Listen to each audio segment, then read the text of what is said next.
All right, being 7:01, I will call this meeting of the zoning board of appeals to order. Just preliminarily, as we will be discussing the Stow Acres North Course comprehensive permit, I think per our prior discussion, the recording will be placed on the planning Stow TV. Stow TV, thank you. Stow TV site, so just a reminder for that. Let's take through some administrative items. I believe we've got two sets of minutes, January 25th and February 5th. So when we take a look at the January 25th minutes, we got Michael's email or the hard copies. They are slightly revised minutes based on earlier comments that Andy provided.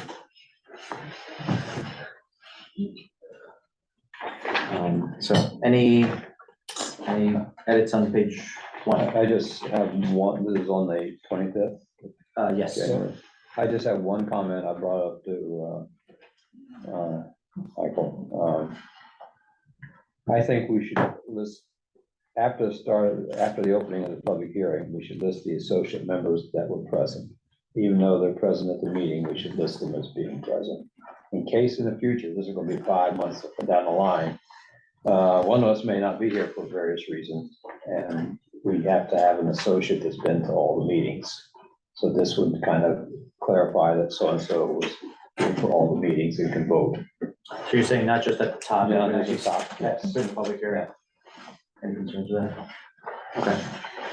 Like, Lenny came in at 7:07, or sometimes it's later, and that doesn't make any difference there, but Okay. just as a comment. No. We don't have to do it this time, but No, I mean, I think we should add it, might as well. We're gonna do it for all of them. So. Anything else on page 1?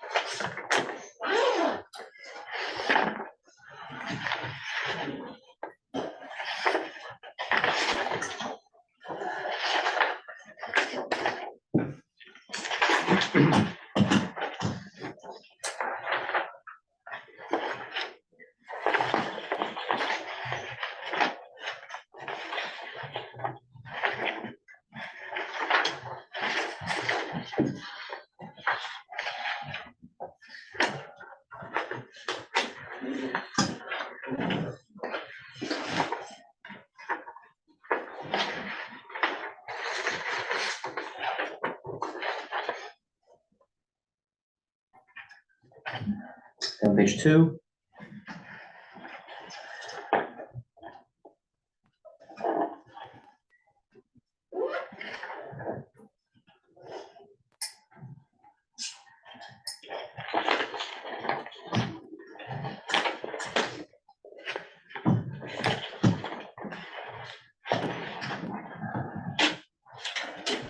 Three.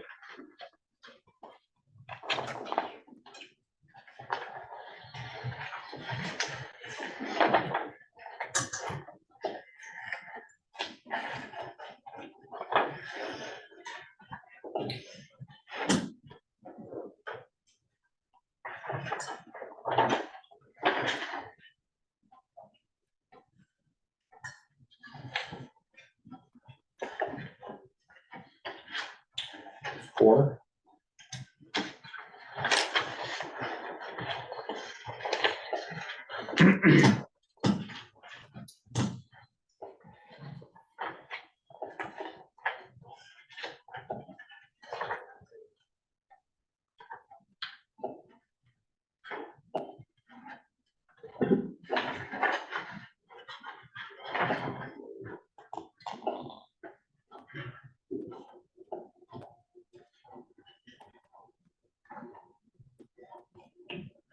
Six and 7. I move that we approve the minutes as amended for January 25th. Second. Hearing a motion, a second, any discussion?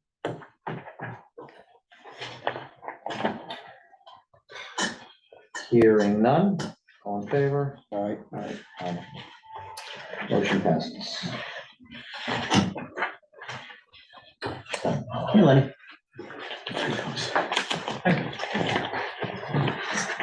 All right, second set of minutes just to review. February 5th, 22-24.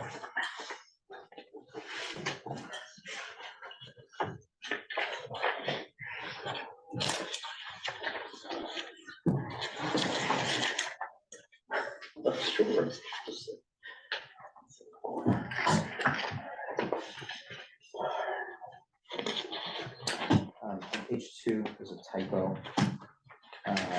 Like 2/3 of the way down, the italics, it says Ernest Dodd needs to grant special permit for 100 Adams Drive, it's 110. And actually, the error is repeated again. If you see that one.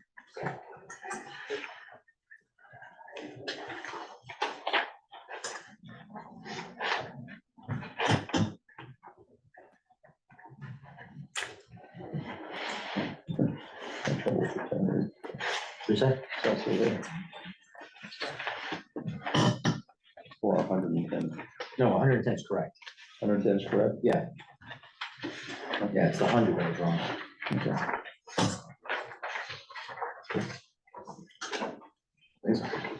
I don't know now.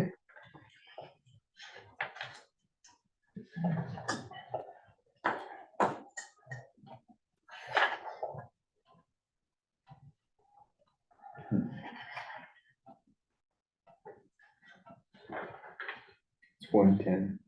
It's 110.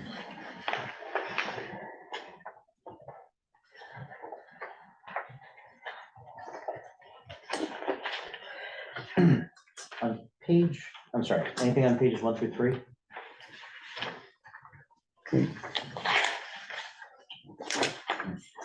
On page 4, right near the end of the golf course hearing, it says Peter Brown asked if the board will allow exterior lighting on the site.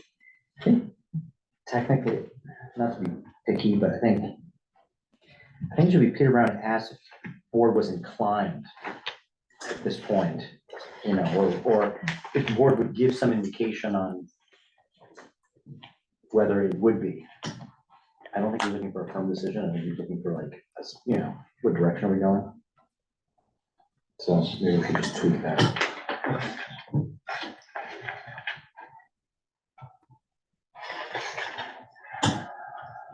I'm not sure if I had asked that. It's allowed in the, Say that again? it's allowed in the lighting section. I think this was his retort to, Who was? we asked for another kind of the 3 different permutations, and he said, if you're not gonna let me do it, or something to Right, I that don't- effect, right? Right, I don't want to go through all the work to do it. We basically said, well, we're not gonna tell you one way or the other. Right. That's right, it was at the end, wasn't it? Yeah. So, yeah, adjusting that accordingly would be a good thing to do.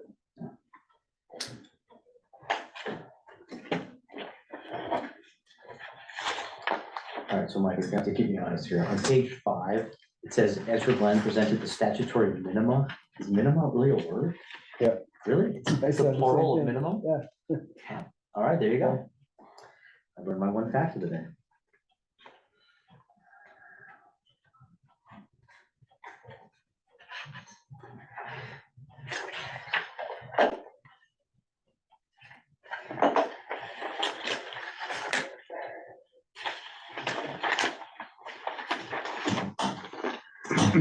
Anything on pages 5, 6, and 7? I move the approved minutes as amended for February the 5th, 2024. Second.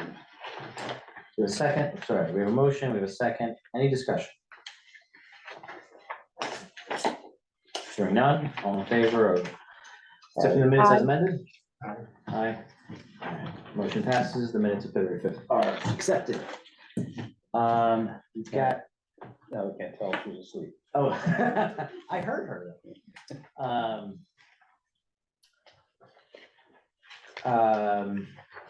Any, before we do the member updates, any update from the Stow Green Advisory Committee? We've gathered all the comments and doing what I assume is gonna be the final rewrite based on all the comments, and and we also started talking with the person who's going to be making it look pretty for publication. So, Okay. so it's moving along. Awesome. What's the ETA on final? Probably around town meeting, Okay, realistically. sounds good. Am I correct that the only correspondence we received was from the Conservation Commission? Correct. Okay. All right, we've got a couple of minutes for our hearing. Any member updates? No? Michael, do you want me to talk about the North Course thing? The North Course Ruth? event? That would be great. Yeah, thanks, Ruth. I was just about to call on you. So I know that Ruth, I think, attended the Stow Acres Resilience Master Plan Open House. So any thoughts you like to share would be great. Well, it was just incredibly well-organized effort at soliciting and shaping community input into how the North Course is used going into the future. It was a really creative effort using a bunch of different stations around Pompo to kind of get people to think and engage with the subject matter. There clearly had been an enormous amount of preparation done to both get people thinking and think about new ideas, but also to shape around ideas that had already been put forward in the survey and in other, which I also participated in, and in other forums. And it was just, I think, an excellent example of a way to get a community behind the potential direction that the project might take going into the future. And I just wanted to commend Michael and the other staff and towns folks that were involved in making it happen. So thank you. Excellent. Any questions for Ruth? Or anything to add? All right, great. Thank you, Ruth. Really appreciate it. It being 7:15, according to the clock on the wall, I will now turn to the scheduled public hearing for 98 Pine Point Road. We will reopen that public hearing, which has been continued now a couple times, originally opened on June 5th. Michael, actually, before we get started, can you just remind me as to who is actually on that particular hearing? I realized I did not make a note of that.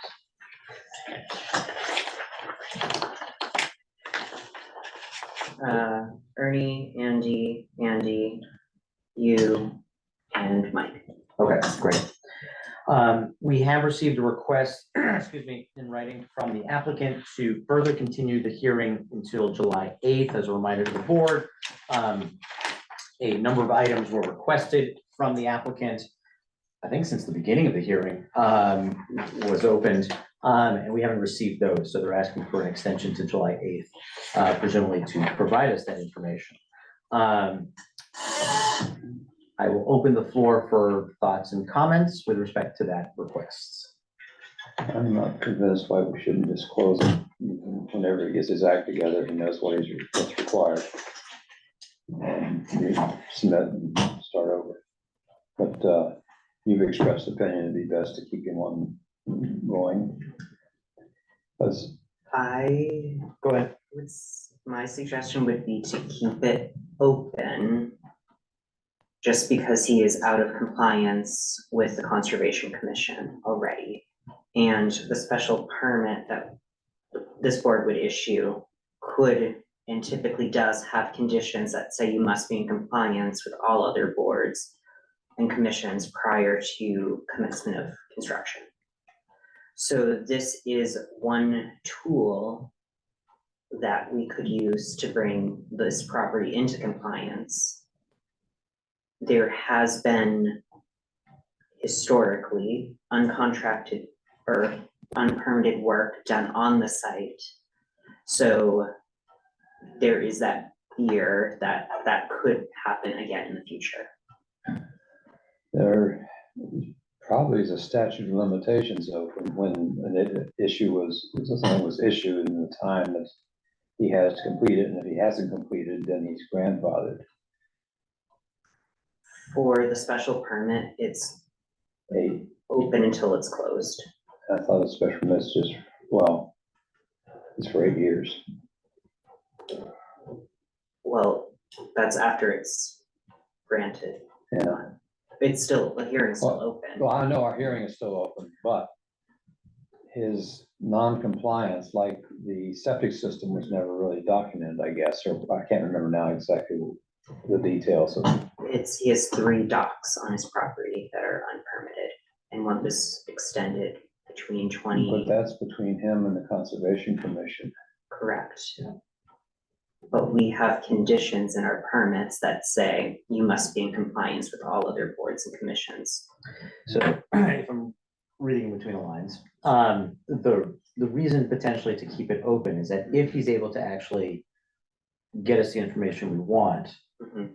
and if that theoretically could lead to a special permit, always come before the board, Mhm. because one of the conditions is to be in compliance with everything else, it would be a way to sort of get him up to speed on the other items. That being said, if he doesn't get us the stuff before us, it's done anyways. We're still in the same spot we are now. Yeah. So do we know what the issue is? What's the procrastination all about? Probably money to get it surveyed. It's a 4-month continuation request. Is that do we have any information to Andy's point of? Well, and mind you, it's not 4 months from the date we asked, because we did ask for this like last summer. I mean, it's, Yeah, yes, I know. yes, I agree. Right. From the most recent. Right, and I think based on your information, he had engaged, which firm was it?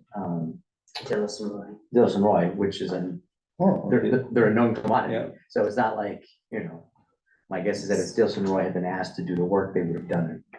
Or if they had been paid to do the work, they would have done it. So, anyway, I mean, I don't know Yeah. what's going on, Yeah. but so, there's 2 sides to it. yeah. Any other thoughts? I mean, basically, I think the question is, do we just close it now and deal with it, or do we give them until, go until next July, and frankly, just do it at that point? I'm frankly somewhat agnostic on it. If there's no downside, let it go one more time, but We've been going every 2 months or 3 months Yeah. anyway.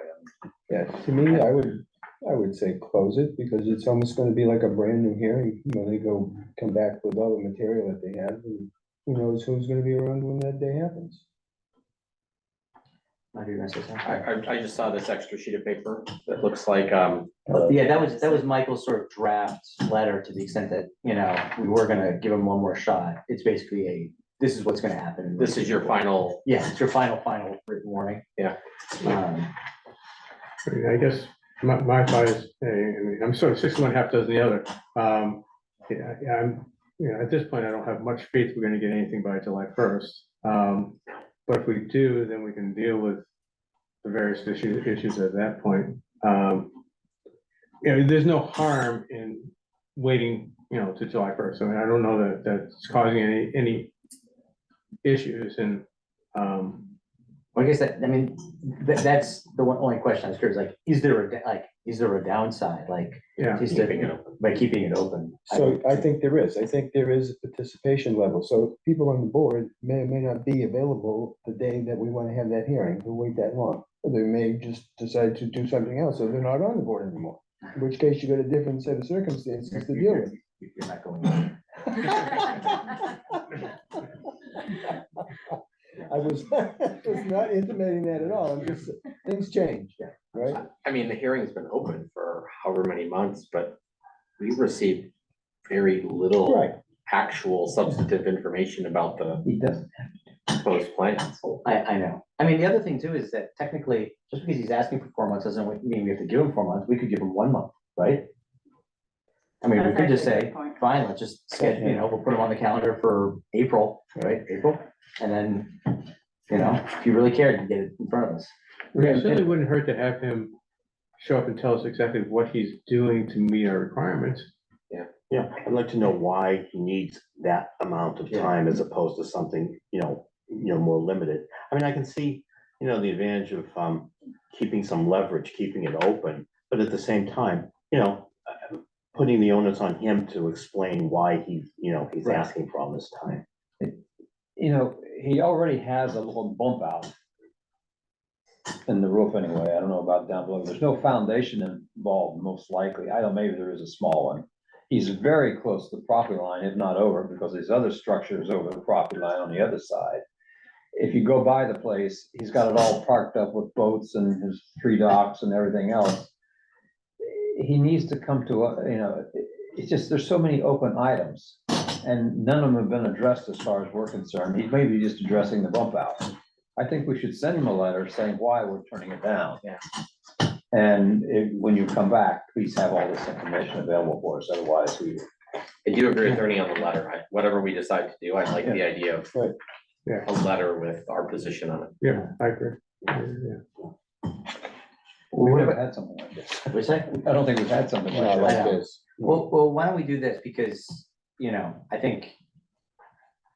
Okay, I acknowledge that it is a naive, position, but in the off chance the guy would actually show up, I almost wanna, I almost kind of wanna like, see if we could get him here, but I don't think it's gonna be 4 months. I say, he shows up in April, and if not, then we're done.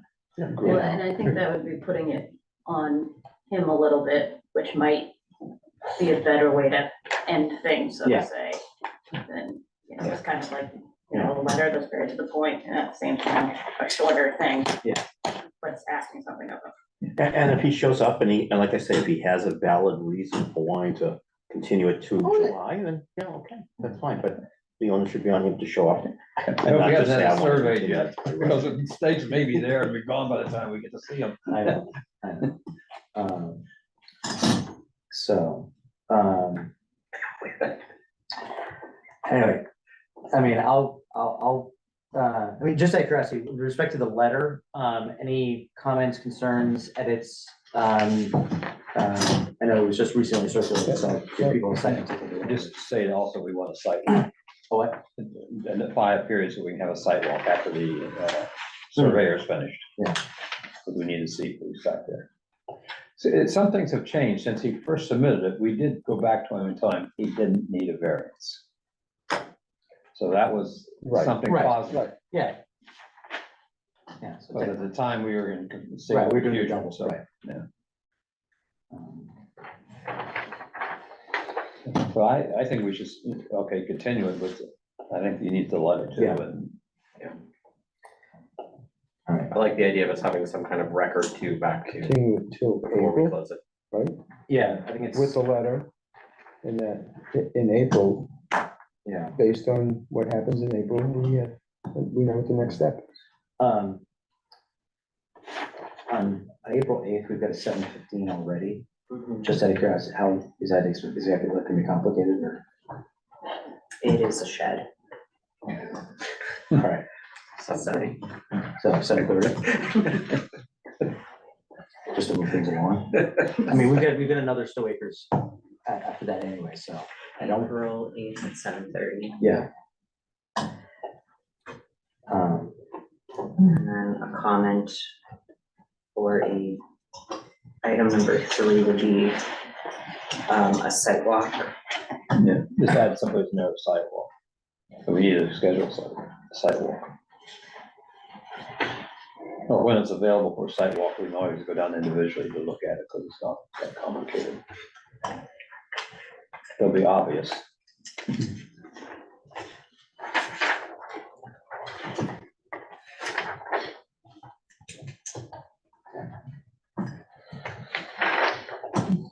Some of the property that abuts his, there's a strip of land that you can't do anything with except his house is over the property line, but people paying taxes on it, which is amazing.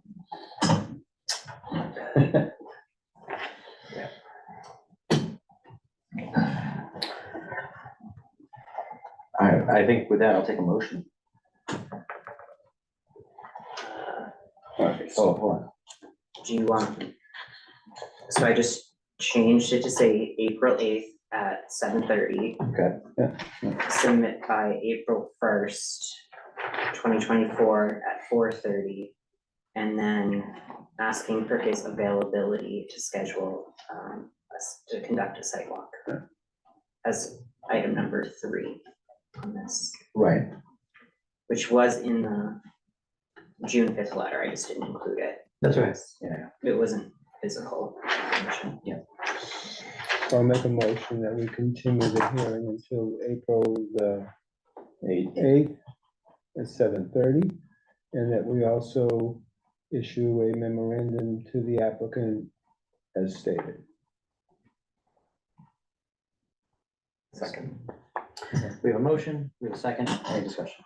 I would like to add to the letter, after the, when you say air, in their property bounds, put in there as determined by a professional land surveyor. So it's not his brother Bob. Oh, his brother Bob. Sorry, for, And your first bullet, as a site plan, one, and existing conditions, one, property bounds, just as determined by a professional As land surveyor. certified. okay, The other thing, I mean, I think it would be good to add that regardless of whether he has a plan or anything like, paperwork done, we need to see him next month. Yeah. You know, In so person. regardless, we need him to attend the meeting. Yes. All right, so maybe, Press this request.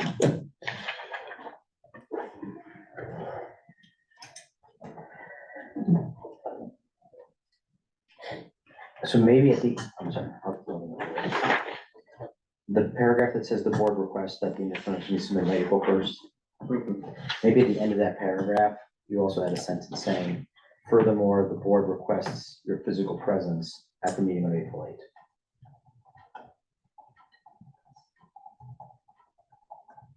your physical presence. So I don't know why I said it so formally, but yeah. We don't want to zoom in. Yeah. Request that you are in attendance. Yeah, I know, you can just say, yeah, requires that you attend, sorry. I don't know why I put it that way. With a King suit and David tie. has summoned shine shoes. It's my royal decree. And I would add that even if he doesn't have all the information requested, that it's still important that he attend regardless. Just emphasize that. Yeah, that's a good point.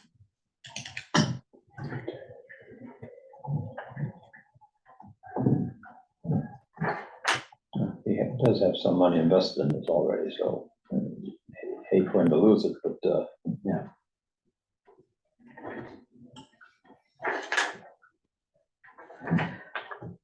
Small question, if he provides the information, but he doesn't show up, we're still gonna close the hearing? we'll have to see. We have to look at the information. Okay, all right, we'll still like that. All right, we have a pending motion with a second, any other discussion?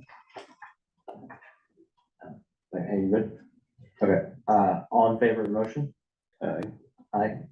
All opposed? Motion passes. Are we also meeting on April 1st? Is that, I guess? No, next week. No, Yeah, we're meeting next week, Next week. but not, no, Right, I sorry, know we're meeting March 11th, but Correct. this is for April 8th. right, but the deadline for him to submit information is April 1st, but there's no meeting that day. There's no meeting on April. Correct. You really want us to meet on April Fool's Day? Yeah, I was actually, for April Fools, yes, we are meeting on April Fools. Everybody that we meet is April Fool's Day. All right, it is Hey, guys, 7:30 right now. We're not doing sorry, Stow Acres. Sorry, we're not doing Stow Acres on the 11th, right? Next week? No, we're not. Okay. No. What is that one? Yes. The golf course. Yeah, yeah, it's the Driving range? Yeah, the driving range Driving range. is on Not the next week, development. but not the comprehensive permit is not next week. Okay, good. All That's a right, relief. Yeah, with that, it's about 7:30 right now. The continuation of the comprehensive permit hearing is not until 7:45, so everyone relax for about 15 minutes. Can we talk about these proposals? Technically, we gotta wait until the hearing. Oh, Because it's within the scope of it. oh, okay. I mean, that being said, I don't think we've any other administrative matters, do Like coming to our meetings? I love it. we? Thank you for your decision. May I just say something not related to the previous item? Is that out of order? Sure. I've been on Zooms with you guys, and it's really hard to hear what people are saying because of the squeaky chairs. Oh, really? Anytime anybody, like that, anytime anybody moves. I didn't even move. Oh, the That's mic. me. I think That's it's me. this gentleman. I No, was no, just no. trying it out. I would hope that as, you know, people who are involved in building things or Get some WD-40. I'll come in with it next time. Put it on Michael's list. Thank you. All right. Thank you for Thank you your for that, feedback. Okay, take care. Stop now, we're actually still conscious about this now. I know, Twenty copies. such a little thing, I never would have realized that would pick it up. But now every time we hear that noise, we're gonna. Yeah, right. Just two copies?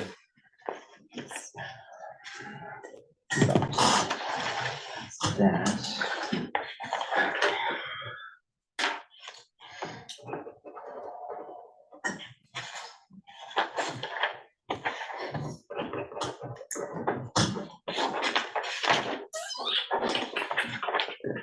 We're out there blue ink.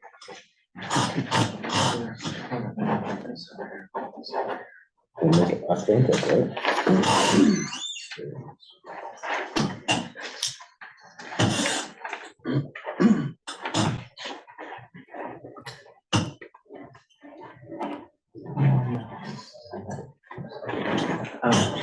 Check that. Asparagus was on there for a second.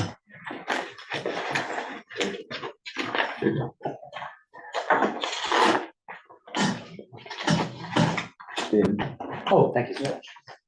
And there you go. And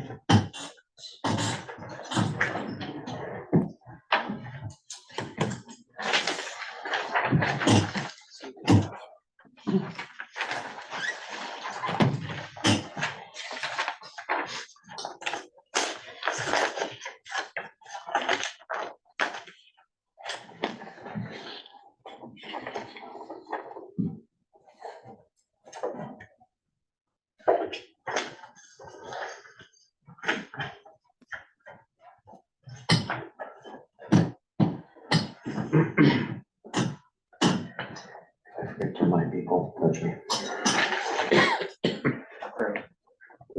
we can do that. We can talk about scheduling outside the hearing, Even though it's related to the hearing? as long as we don't discuss the hearing itself, we can discuss scheduling. Okay, one small scheduling matter, as a reminder, to sign up for a site visit Yeah. at Stow Acres. Michael circulated a spreadsheet, so for those of you who have not selected a slot, take what's available. As a quick reminder too, we can have at most 2 members, but as an unlimited number of associate members on any particular visit. So Is this for the driving range or the comprehensive? the comprehensive permit. Oh, okay, because I'm not voting on that one, so it wouldn't matter, you know, if I was there with 2 other members. Correct, yeah, you can sign up, yeah, so. It wouldn't Oh, be we a have bad a idea. question. So I was gonna ask, do you know when you sent that? It was in. Oh, it was in the main email with the minutes and whatnot. There's a Excel, there's a link. worksheet. I must have missed the Excel. I'll go back to that. Yeah. Yeah. Well, yeah, I did the Google Docs, so hopefully you have that, so.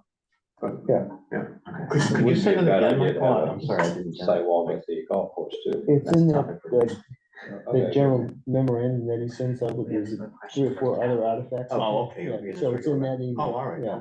okay. 1 second, yes? Sorry. Kathy, do you have a question? I don't have a question. I have a comment about the site visit. So this is not a site visit to the comprehensive permit site. This is going to be a tour of the land that the town acquired, and we'll be talking about the master planning different process. Oh, Kathy, that's different. Okay, doing that's the separate thing that's ones. on March 22nd. So I just wanted to make sure if Yeah. you were signing up for that. No, no worries. Oh, no, this is Sorry. something, That's okay.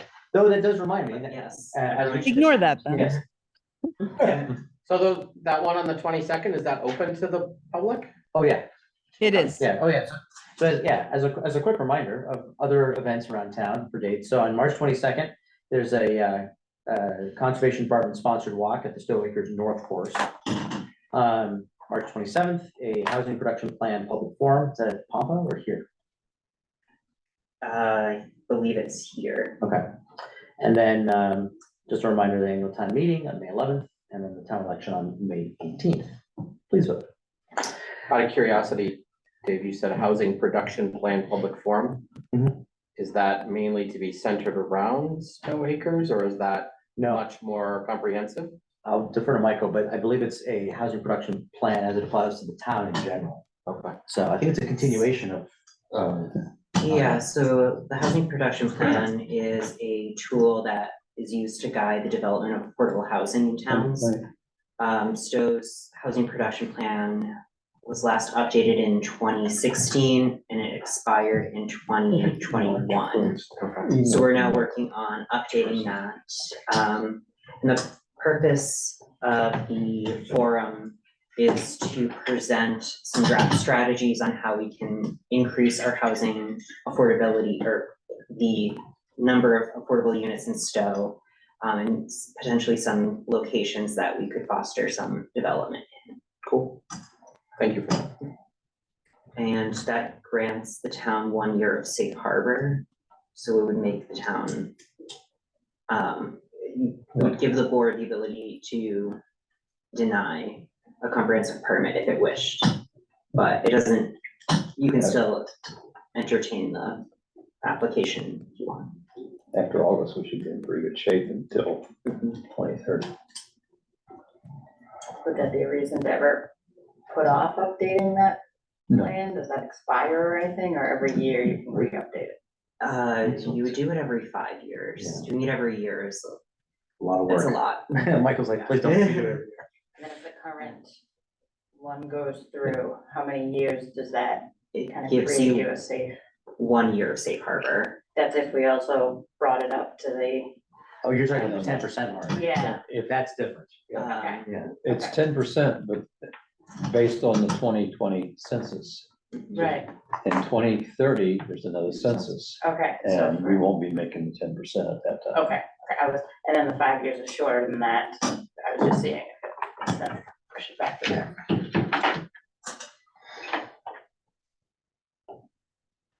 Be amazing when we make 10%. Yeah, maybe that's why we moved over. If that makes more land. Where have you been? We've been really sitting here for the last 7:45, you couldn't start. Our other hearing ended early, so Oh. we've been, Can you start early or do you need to wait? we technically have to wait, so, That's what I thought. that's okay. Give me a little story though. Yeah. So you have 5 minutes to relax. Yeah, we decided since there's no interest, we deny it. Just wrap it up. Yeah. Did you not You hear can me? come back and get you something to sign. Yeah. Closed, did you get the email? I went to your place in Lancaster Okay, and looked around, nice little places. yeah, it's a nice, for a rental community, if people, I'll be over there and people coming in, they're like, how much can I buy it for? I'm like, I'm sorry, you can't buy it, so, because they're detached, so. That's, you're very unusual having rentals, being the owner of the rentals, because in the past, you always kind of desired, well, if we had rentals, it'd be fantastic, but you needed somebody to own them. Yeah, well, and it's, the project size is tough, for a smaller one, so bigger groups don't have an interest in it because it's not large enough to be supported, I mean, these days, the business is changing like so many, there's so much consolidation, there's so much more capital that's required, so for me, I think there's a really nice opportunity for these size projects in the Stow and the Lancaster and All small towns. all of these towns. I think the towns would much rather see this product than, a 3-story apartment building. But finding sites that work, that are viable, the economics of them are a little trickier because the site work is a bigger number. So, in the sites that I have, the one in Lancaster, that road was installed and some of the infrastructure was done. So I was able to buy it from the lender, so I saved a good amount of money there. The project I'm doing in Dunstable, the town's actually essentially donating the site and leasing it for $1. And here, really, a lot of the infrastructure is offset by the other work that's going on. So, it's kind of a rationalization, but in a sense, the for sale site does a lot to cover the base infrastructure for the project with this, with the wells, with the treatment, with all that, it makes it viable. But, so I think there is a good, good opportunity. And I've got a few other sites that I'm working on, so if I can get a half a dozen, I'll be good. So I was always disappointed that Village of Stow didn't have rentals. that was part of the original proposal. I know. And there's been such a change in terms of, people just wanting to get to the 10%, and, the rentals do that. And the town needs it. I mean, That's what I particularly today, even, 20 years ago, it wasn't as glaring a need as it is today. But, there's a lot of sites in towns that make perfect sense for that type of product, but, for years, everything was a struggle. It's so different today, working with boards with, in my projects, they're not overwhelming projects, and I know that that's part of it. This is a big project, but, in total, I'm usually in that 30 to 40 units. So I found most towns are very welcoming and, want to see a diversity of product types, kind of the product portfolio in town. So I haven't had problems permitting and, the last 5, 6 years or whatever. So it's nice. I didn't mean to throw it, there's a major need for housing and a lot of people can't afford to buy. They can't afford it, and, the only way out here generally to get affordable is, through these programs, The open space, the cluster zoning, it doesn't do it, everything is still market rate at that point. So, it's tough, it's a challenge to make them work, and even, the rentals with the interest rates that have gone up so much. So, the rents have covered it for the most part, but it's still tricky, like everything else. Is the property that's across, like all that land that's across the street from Kimball Farms in Lancaster, where there's like a solitary Dunkin' Donuts that's sitting right there? Yeah. Like, is that all gonna be commercial? No, they have, they did an initial approval for some housing back there as Yeah. well, through a 40R. Yeah, because I know there was a big vote on it.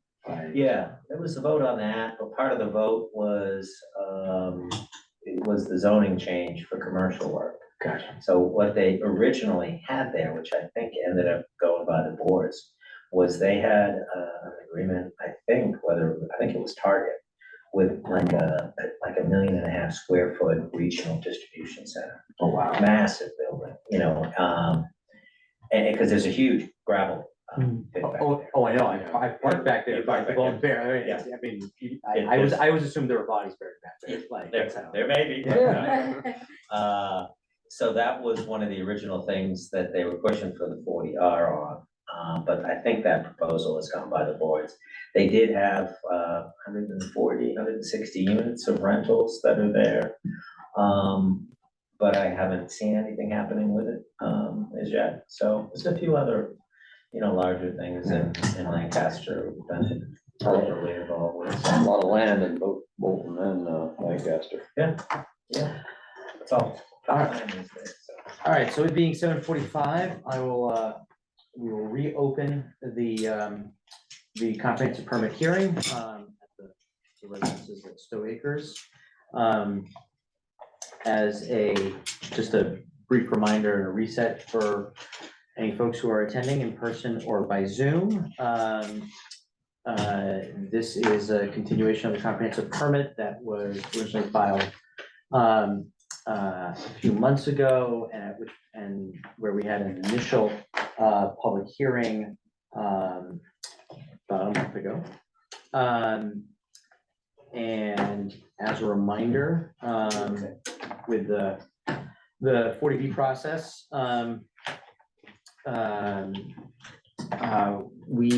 the request is obviously to waive certain aspects of our local bylaws. We cannot, however, waive any particular state requirements. If we have stricter requirements, those can certainly be waived, but things such as Title V, et cetera, that are governed by state law are sort of outside the scope of what we are able to do. For the reminder, with respect to the permit, we can approve, we can deny, or we can also approve with particular conditions. This is also one of several projects taking place on or around this particular area. In particular, as a reminder, there was another permit request application pending with respect to the driving range, as we may have referenced earlier. That is not the topic of conversation today. As a result, I would remind members, associate members, staff, the applicant, and members of the public to not discuss any aspect of that permit. That will be a topic of discussion next week at our next hearing. Tonight is the first of a series of, I guess, topic-specific meetings with respect to the comprehensive permit application. Last week was sort of an overview. Tonight's particular topics involve, for lack of better term, utilities, I guess, in some ways. Water, wastewater, electricity, and, you know, any natural gas or propane related issues that may or may not arise. So we're going to provide the applicant with a little bit of time to provide some more details about those particular topics. I encourage members of the board, both members and associate members, to ask any questions. We'll also provide staff with some time, and then we'll open it up for public comment. As a reminder to anyone who's attending, either in person or by Zoom, questions and comments should be limited to just the topics that are being discussed tonight. If you have questions or comments about other topics, they will either be addressed at subsequent meetings, and there'll be sort of a catch-all meeting at the very end as well, to the extent that you may have forgotten to ask something tonight, or it concerns a topic we haven't otherwise addressed. I also encourage members of the public to always provide questions and comments in advance by email to the planning staff, so that the board members can certainly take it into consideration, and to guarantee that the questions and comments are considered, just in case you can't attend. We'll talk more about that once we get to that point. But otherwise, I think that's all for right now. So with that, I'll turn it over to the applicant. And thanks for taking the time. Great. I'm Mark O'Hagan from MCO Associates. We've met before, started a conversation before. What I would do, Michael, if it's possible, to bring up the page 2 of the plan set. It has a little broader view of the overall site plan. So my intention, I'm going to give you a general overview. I know enough to be dangerous. I have my consultant that deals with the DEP approvals for the well, and has been dealing with the initial phase of the approvals for the wastewater treatment facility, that can give a little more detailed background, or certainly can provide answers to more specific questions. So Don Provencher, I'm guessing, is in the meeting queue, if you found him. So, hi, Don. So I think probably the two easier items to discuss quickly is the electric and gas. They're pretty straightforward. Electric utilities will be underground. We will need to work with Hudson Power and Light. I think we had a brief conversation at the last meeting that there has been a shortage in materials for transformers. So one of the managers over there nicely called me and said, "Hey, Mark, I know you're gonna need a lot of transformers. We're out about 220 weeks for them. But if you want to put the order in, just give us $700,000 and we can get that started now." I'm like, well, I don't own the property. We're still doing some work on it. So I'm hoping that that doesn't, pose I don't want to say a substantial problem. I know it's going to pose issues. I have to think that backlog will start cleaning up as America continues to move forward with design. But the design, it will be relatively straightforward with a series of transformers connected to the homes going back out to the main road.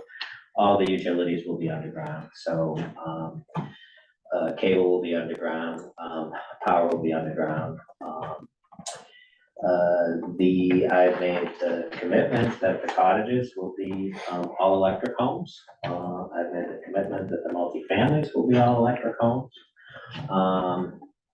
The single family homes, I haven't quite made that commitment yet. I'm utilizing the all electric at the homes in Lancaster that you had seen, to get some feedback on it. How they are from a long-term, from a maintenance perspective, how they are from efficiency and cost, and particularly in dealing with the larger homes. So, if, electric is not utilized for these, there is, gas in the road of natural gas that would be, piped in, again, be subsurface. If, it would be option one. The second option, although probably less likely, given the density and amount of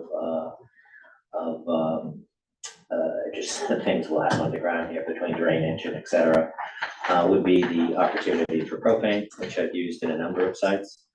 The gas company is difficult and doesn't make commitments, like, if anybody has worked with them.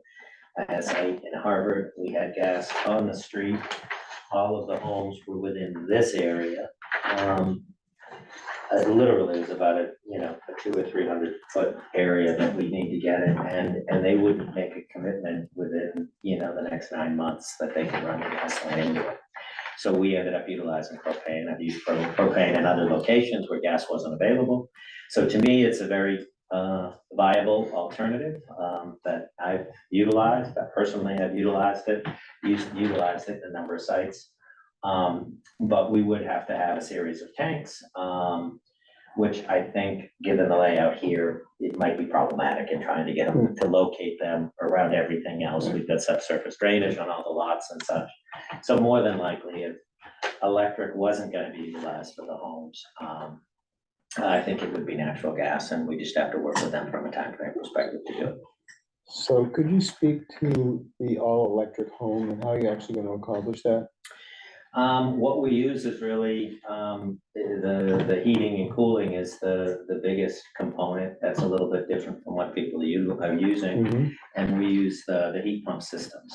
So those have some limitations, right? So in some severe weather conditions, they don't perform to the level that they really should. That is an issue, and I don't want to say I'm an expert on it, that I'm advised the new systems go to a much lower. Right, they are getting better, but Yeah. that's still an issue potentially. It's part of why I hedge a little bit, particularly where you've got broader areas Right. that you need to heat, the systems need to be larger. But that specific concern of getting down to a lower degrees, I think that they've come a long way in They've addressing improved, that, yeah. But it would essentially be the heat pump system, so it's, you'd have the individual units within the home, within the different rooms or different areas, and, tied into a single or multiple condensers. on the So outside. no radiant electric heat. No, it wouldn't be That- getting electric heat, no. They could use electricity as a backup, though, radiant heat. Well, they could, if Yeah. they put the radiant heat to begin with. Yeah, right, with the unit itself, Yes, not around each of the rooms, but continue the distribution of air and. So for hot water, I've used, they're more of a hybrid system. Solely, the only electric hot water heaters they're not very efficient. They take as much power as the house does almost to run them. So I haven't found those to be efficient, but I'm using the hybrid electric ones. So it is a tank system, but those have proven to be reasonably efficient. And I've been happy with the durability and stuff. So those would be really the basic, components of the system. It does make it easier and not having to, deal with as much trenching and piping and bringing everything into the street. So those two components, the electric with the potential risk of the availability of product, and gas with a company that, can perform within a reasonable time frame. It's there is some risk with both of them, but that's really just the nature of the beast, beyond really what I can deal with as those are outside of our purview. But those are a couple of concerns that I have, for lack of a better way to put it. For the gas, is the supply there now of sufficient diameter and pressure to I believe so. I had spoken with them some time ago, and they felt that it would be okay. So they don't have to dig up the rest of town and put in a new I pipeline or don't, something like that. to the best of my knowledge, no. I think Yeah. as I go further down the road, I would be more in touch with them to get some specifics, but the original feeling was they felt it would be okay. Same thing with electricity. Does Hudson Light and Power, are they gonna have to pull whole new lines, new transformers all the way from Hudson Power to? In my this area? conversations with him, he made no mention of having to do. So what, they have additional sufficient work power on outside. the poles now to, maybe a short run, but. Yeah. Nothing substantive that he outlined to me, and when he was asking for money, that would have been the time. Candidly. So to the best of my knowledge, I don't think there'll be any extraneous work that needs to be done that would have a broader impact on the area. Would there be any benefit for solar to sort of supplement or? Solar will be available from a single family home perspective to help offset it. There can be some potential applications in the larger buildings. The rental, it's tough because they're small, the tenants pay for the electric. So to make, the investment upfront, it isn't anything that can offset any of my expenses. So for this structure, it is something that we'll look at pretty closely because, I think that there is some significant savings. Yeah. And I mean, it's not required right now that Right. solar is available, but in the next year or two, who knows what the next iteration will be for changes from the energy code. The energy code these days, they keep getting more and more stringent. So all the homes are highly efficient from an energy perspective. They're getting so stringent, 3 years ago, you had to have, a fan on for makeup air. Now you have to have an entire circulating makeup air system because they continue to make the homes tighter and tighter and tighter. They don't breathe. There's no natural air. There's no flow that's coming into the home. So because of that, and they get concerned of stale air and mold and things that are in, this last go around in January for any new permits, you now need the ERV systems as part of code within the house to ensure an adequate supply of makeup air. So, all the windows, all the materials. So for me, with the electric stuff, it seems, it's just odd. They're pushing us in this direction, yet they don't have the ability to create the transformers to utilize it. But we will have solar available for the single family homes. Like I said, I think it's a reasonable application for the multifamily building. I don't see it as being a reasonable application for the rental cottage, just given the nature of it. But we're gonna be open to, as things may change and costs change and additional opportunities become available, we'll certainly fold them in as best we can. It's, I think it's generally in my interest to do it as well as the neighborhood. So that's kind of just, a general overview. I don't think, we don't have specific plans for the electric utilities yet. They wouldn't get into that until a later date. I don't think it overly matters to the board. We'll have a primary line that will loop through the main roads and secondary that go to the houses. Even what we want to do, it doesn't matter. They say, this is what you install. So, that'll all be approved by them as we get closer to construction schedule. Radon, do you have any problems with Radon, no, we don't have any problems with it. What we need to put in these days is a passive system that goes from under the subfloor up through the house, out through the roof. So that is all in there. If it turns out that there is a radon issue, they're literally just putting in essentially the fan that will, motorize that to keep the air moving. I haven't had a problem with it in any of, the homes I've been doing since we've been putting in the passive stuff. I think since the passive stuff has been going in, less and less people are actually testing for it. So it's, there's that, that comfort level. So that is code that's required. That'll be incorporated into all the buildings. So I know you had talked about that there were gonna be sort of community EV charging stations. What about in the single family homes? Are you gonna have them automatic or is it just gonna be up to the owner's choice? It'll be an option. So, what we've done in other places, depending on the car that you have, sometimes they have different heads, different power needs. So we typically run, the 220, whatever the voltage is, from the panel to the garage, we cap it. So if they need it, they can put whatever head that they want in the future. So that's pretty much what we do to They're make sure. standardizing heads. Huh? too. So they're Yeah, standardizing. they're trying to. They keep saying it, but, they say it for phone cords too, but I just had to buy a new one. As far as the individual homes are concerned, if they have garages, having power in the garage is fantastic because they can put up their own charger, or also a few $100s, and they got it made. Yep. The ones without garages, basically the apartments, everybody else has a garage, I believe.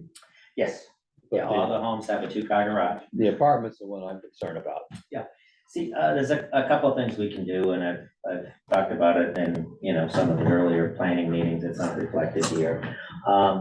But, there are locations that we would, like to have the option to put in some detached garaging for residents if they wanted to rent them. That's typically if you see even the large apartment buildings now, you'll see around the perimeter, just small 1-story garaging that we would look to incorporate. So those would have power in them. If people chose to have a charger, they could do that independently.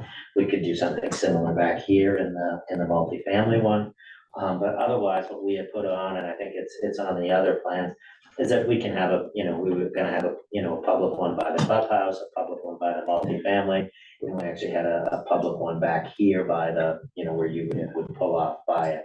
So I think between having a couple of public facilities, having the ability for people to have garaging in the rentals, which could allow for the connections, it splits the difference and gives people enough of an opportunity. If they want the charger and they need to get a garage, that would be a decision that they could make. Yeah, but with more people going to EV cars, like I've got one, I'm restricted where I can go right now because I can't get into the Tesla charger, but I will in the future. But the people in the apartments, if they have a garage, they can put a charger in there and protect it. Otherwise, there'd be, a half dozen families fighting for access to a few chargers, because it's gonna be level 2 chargers. Needed to be on overnight to charge a car.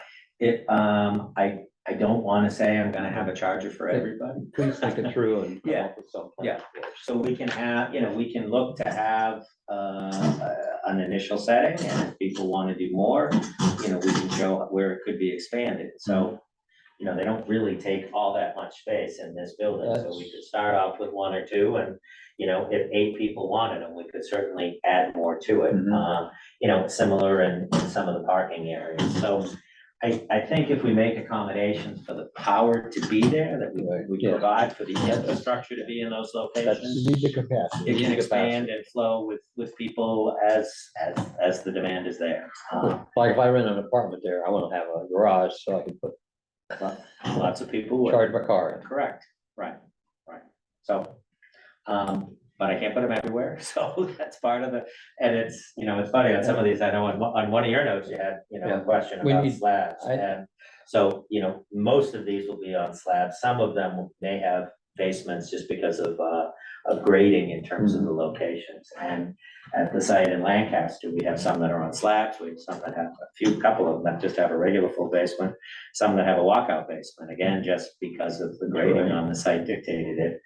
And so the pricing is all a little bit different for everything. So at the end of the day, that really, aids in the decisions people make of where they're gonna be. If I really need a charger, then maybe I need to be in a home that has that, or it's in proximity. But I do think it's a scalable issue that with the infrastructure, we have the ability to generally meet what the needs would be. And I'll make sure that we modify, incorporate that, and make sure that the locations that we select have the flexibility to expand that. And I'll do a little more research exactly how much power we need for it to make sure that it's there. But I think it's a good point to make sure that it's. I'd like to see some garages dedicated too for the apartments. Yeah, and I do have some said you'll do designs for that. them, so I can incorporate it in and be a little more specific in some of the locations that we could see. So I will do that.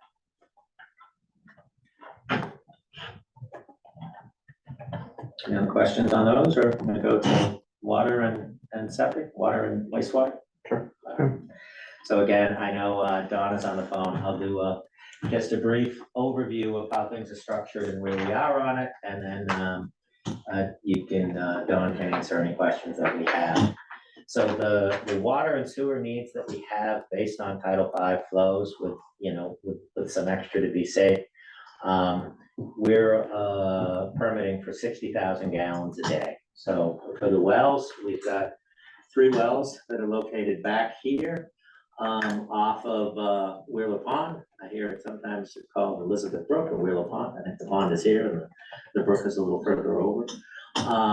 These 3 wells will be pumped. In here, we'll have a pump house and a house for any treatment that may be necessary. That wouldn't be done until the wells are in and tested. And then we would have a storage capacity. You need 2 days storage, so we'd have 120,000 gallons of storage. It's a big tank. So we've got that generally designated here. Key considerations in dealing with the well. These are directly approved by DEP, the local board of health, not really even involved in the process.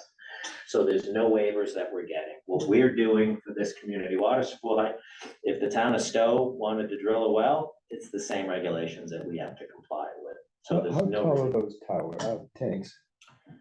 This would likely be subsurface. Oh, Yeah, we'll have a pump system here. oh, so it's this not will be gonna be in the pressure, tank will be in the not gonna be ground. gravity feed? No, gravity? no, it won't be gravity. It'll all be, there's pumps in the bottom of the wells. They'll pump them into the to the pump house, if there's any treatment, they'll be treated in the building. It'll go into storage, and then it'll come back in the building and be pumped up into the system to distribute to the homes. And that'll be a pressurized system, So will that whole environment have its own way to energize itself power wise? So if there's a power failure, There'd be a can they backup have generator that's backup associated with generation? it. Yeah, that'll be required. Yeah. Is there any testing like for PFAS? The testing for PFAS, the testing is extensive in what we have So to do. state regulated. Again, the testing that needs to be done here to get them approved, and then testing that needs to be done on an annual basis is quite extensive. It's not just, when you do an individual well, there's a relatively limited amount of things you test for. If that's 15 things, we test for 60, so it's very substantial. And gross alpha, PFAS, all those words that I vaguely know what they mean. So that kind of the first thing is that it is, through the state that does the overall permitting. The main considerations that they have a zone 1 that goes around these wells. On these, it's roughly, I think, 400 feet, 450 feet. No, I'm sorry, about 350 feet. So within that area, you can't do anything that's not related to the wells. And those, this is the closest one. That zone 1 comes up, really just to the edge of the backside of our development area. The treatment any, the well components can certainly be within it. And those radiuses, they can overlap from one well to another. So this whole zone back here is really restricted by the zone 1 radius as much as anything else. They do allow for passive recreation, so the walkways and stuff that we want to have back there, that's typically allowed by DEP. But we can't put anything mechanical back here as it relates to recreation or usage. So this area essentially, we stay out of it. We don't put anything in it. There's another zone, which is a zone 2 that comes maybe, kind of a broader scope of influence of the wells, which is, comes about halfway through the property. That's delineated a little bit more on the other ones. So the first phase that you go through from a permitting perspective with DEP is getting the approval for the location of the wells, basically making sure that, for these wells, you have to own all the area in which the well and that zone 1 radius is in. For the well you have in your backyard, that can overlap with your neighbor's yard. Here you can't. So these radiuses are all within here. That's really the basis of where this property line was established as well. So that the radius for this well stays within the property line that we have. One thing that we did is that we separated the wells by about 165 feet, I think. We did that in case we don't get all the flow that we want out of those wells, we've got room to add additional wells. You only need a 50-foot separation for wells. So we're showing 3, we permitted it, I mean, our initial permit is for 3. But that's all based on flow. If, and based upon, you know, the historical data that we did and people that have done drilling, well drilling out here, they certainly think what we're looking for is reasonable. But if they don't, we do have the opportunity to add additional wells to increase that flow. So if we don't get the 15 or 12 or 15 minutes that we need, we could add 2 more wells and then we need, you know, 8 minutes over them. It really won't change the system. We'd have 5 wells that would then be pumping to the same storage, the same tank. So it's not really, it doesn't impact the design that much in general. Because the facility is going to be designed to process 60,000 gallons a day to store 120,000 gallons at a time, whether it comes from 1 well, 3 wells, 7 wells, it really doesn't matter at that point. Just a few extra pumps and more drilling. Well, I think it's important that you have the ability to find other well sites in the event of something either fails or you have to get more capacity. You need the way you have that latitude. Yeah, and that's what's based in with all of that. So to get the approval, you know, we'll do the initial drilling on the wells, they'll do testing on the wells, then they do an extensive pump test. I think it's 48 or 72 hours. And, so that they're pumping all 3 at the flow rate to make sure that, you know, that they're not interconnecting and that, you know, this well could be fine when it was pumping by itself and this well could be fine by it's pumping by itself. But if all 3 are pumping, that can have an impact. So they make sure that through that testing process that doesn't happen. And, you know, we had a thick drainage report. We'll have a really thick well evaluation report that comes in it where they evaluate all that to make sure that it has the flow and the consistent flow to meet the long-term needs of the site. So that's the basics of the wells. We have those approvals. We actually were out there before to start drilling them. Really hard getting rigs back there because, you know, they're really narrow accesses. One of the rigs actually, you know, spun out. So he said he was out. He just decided that it was a little too big for him. So this summer, we're gonna have another group come out and drill the wells when we're not, you know, trying to work around. Because originally we were gonna do it in the winter when it was really cold and frozen, but the winters have been so damn short that we had a 2-day window. So we're gonna target to do it in the summer when it's firm and high and dry, and they can get back there and do it. We have secured an order of conditions from the Conservation Commission already to install these wells. So with a little bit of notice, we can do them on short notice and be in compliance with them because they are all within the buffer zone. Good. And their distance from the septic, Excuse me? distance from the septic. Oh, the septic is 1,000 feet. It's a long way. Yeah, we can't, if we had our leaching within it, we can't even have the leaching within the zone 2 without creating additional standards, as I recall. Don, you tell me if I'm wrong. So yeah, that's outside. We can zoom this back out. So then the distribution for the water will be, you know, just a series of pipes through the homes, much like a traditional water system for the town. Those systems doesn't quite have the pressure that the town will have. That's why we have the 3 cisterns that the fire department had originally proposing 2. He asked for a 3rd so that they have, you know, we've got 3 30,000 gallon tanks that will be located around the property for the fire department to have access to more water if they need it. So you can't really, you know, put a hydrant on this water and get the flow that you need to take care of the fire. Independent systems, they're not networked. No, they're not networked at all. They're just really 3 tanks in the ground with water, dry hydrant. They put their pumper truck into it and run it. Originally, we thought that 2 would be okay. Oh, did I do it? Okay, sorry. Here we go. So we have one here, we have one over here, I believe, and then one over here. So originally we thought we'd get by with the 2. the fire chief was concerned that, you know, if it's over here and they gotta get trucks to go this way and that way, then the footage that they had, it could be a little more complicated. So he requested that we add the third and we agreed, so. So that's the basics on the water. Like I said, the first phase of approvals with DEP has been done.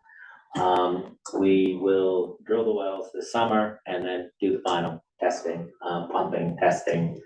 That's when they would do, you know, we'd get all of the, you know, the broad range of tests, determine if any treatment is necessary. Don is the guy that does all the treatment design as well, to make sure that the water is potable and meets all the standards. There would be a third-party company that would manage that on the long term.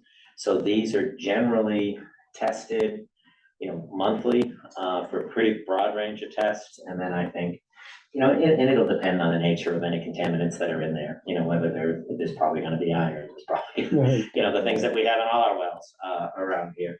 So that'll all be treated on a broad base, thing that will be tested for on a regular basis to make sure that the treatment is working and that the water is in compliance all the time. They make us put aside a bunch of money. There's reserve accounts that are funded, you know, by the association on an annual basis to make sure that they have resources to deal with it. They're extremely strict. They're kind of a pain in the butt, but that's their job. So, so that the water system is very heavily regulated. And again, for people, we get no relief from any of that regulation. So, the overall project is treated just like anybody else. So the affordable component has nothing to do with it. Can any well supply the whole development for a while? What's that? Can any one of the wells supply the 60,000 gallons? No, they haven't been drilled yet, so I don't know. But the design, they would be restricted in the design to pull out what they're supposed to do. If they're approved at 18 gallons a minute, they don't let you pull it out at 40 gallons a minute. Okay. So they keep it on that. That's why they've got the 2-day flow. Yeah. If they're seeing issues, you know, if there's a pump problem, you know, you manage it within that time frame to make sure that things can come out. There'll be redundancy in the pumps that will, you know, push it out into the system. So it's a pretty involved system. I have it for a very small project that we did recently. And it was way too small for the complexity and the expense that we did. We just kind of ended up having to do it. It was a change in some regulations. So I know that they're extremely complicated. But here, we've got a large project, plenty of resources to be able to maintain it, and the annual expense for people to utilize the wells, given the amount of people and the amount of product that's here, will be very modest. So people will have a pretty inexpensive source in the scheme of things. How deep are you going on the wells? Don't Down the know. rock? Oh, yeah, these are all bedrock wells. These are all well into bedrock. So the estimate is that these will probably be 400 to 500 feet. That was the expectation based upon stuff in the area. But yeah, these absolutely are down in bedrock. You know, again, that zone 1, that's really kind of the primary cone of influence for these wells. That's where the area that they particularly think is going to be impacted. Zone 2 is you know, kind of a secondary one. And I know, you know, some residents have concerns of, oh geez, you know, we're pulling all this water here. They're really well outside all of those zones. So I understand the concerns, but, you know, given, you know, we're not really dealing with surface water either. We're down into aquifers. It's really a very limited concern from the perspective of DEP because they're so far away. And so based on that, you know, in talking with the consultant, in my experience with other wells, I genuinely, I don't believe that this will have an impact on these. Also, there'll be less water that's being taken out for all the irrigation that they're using.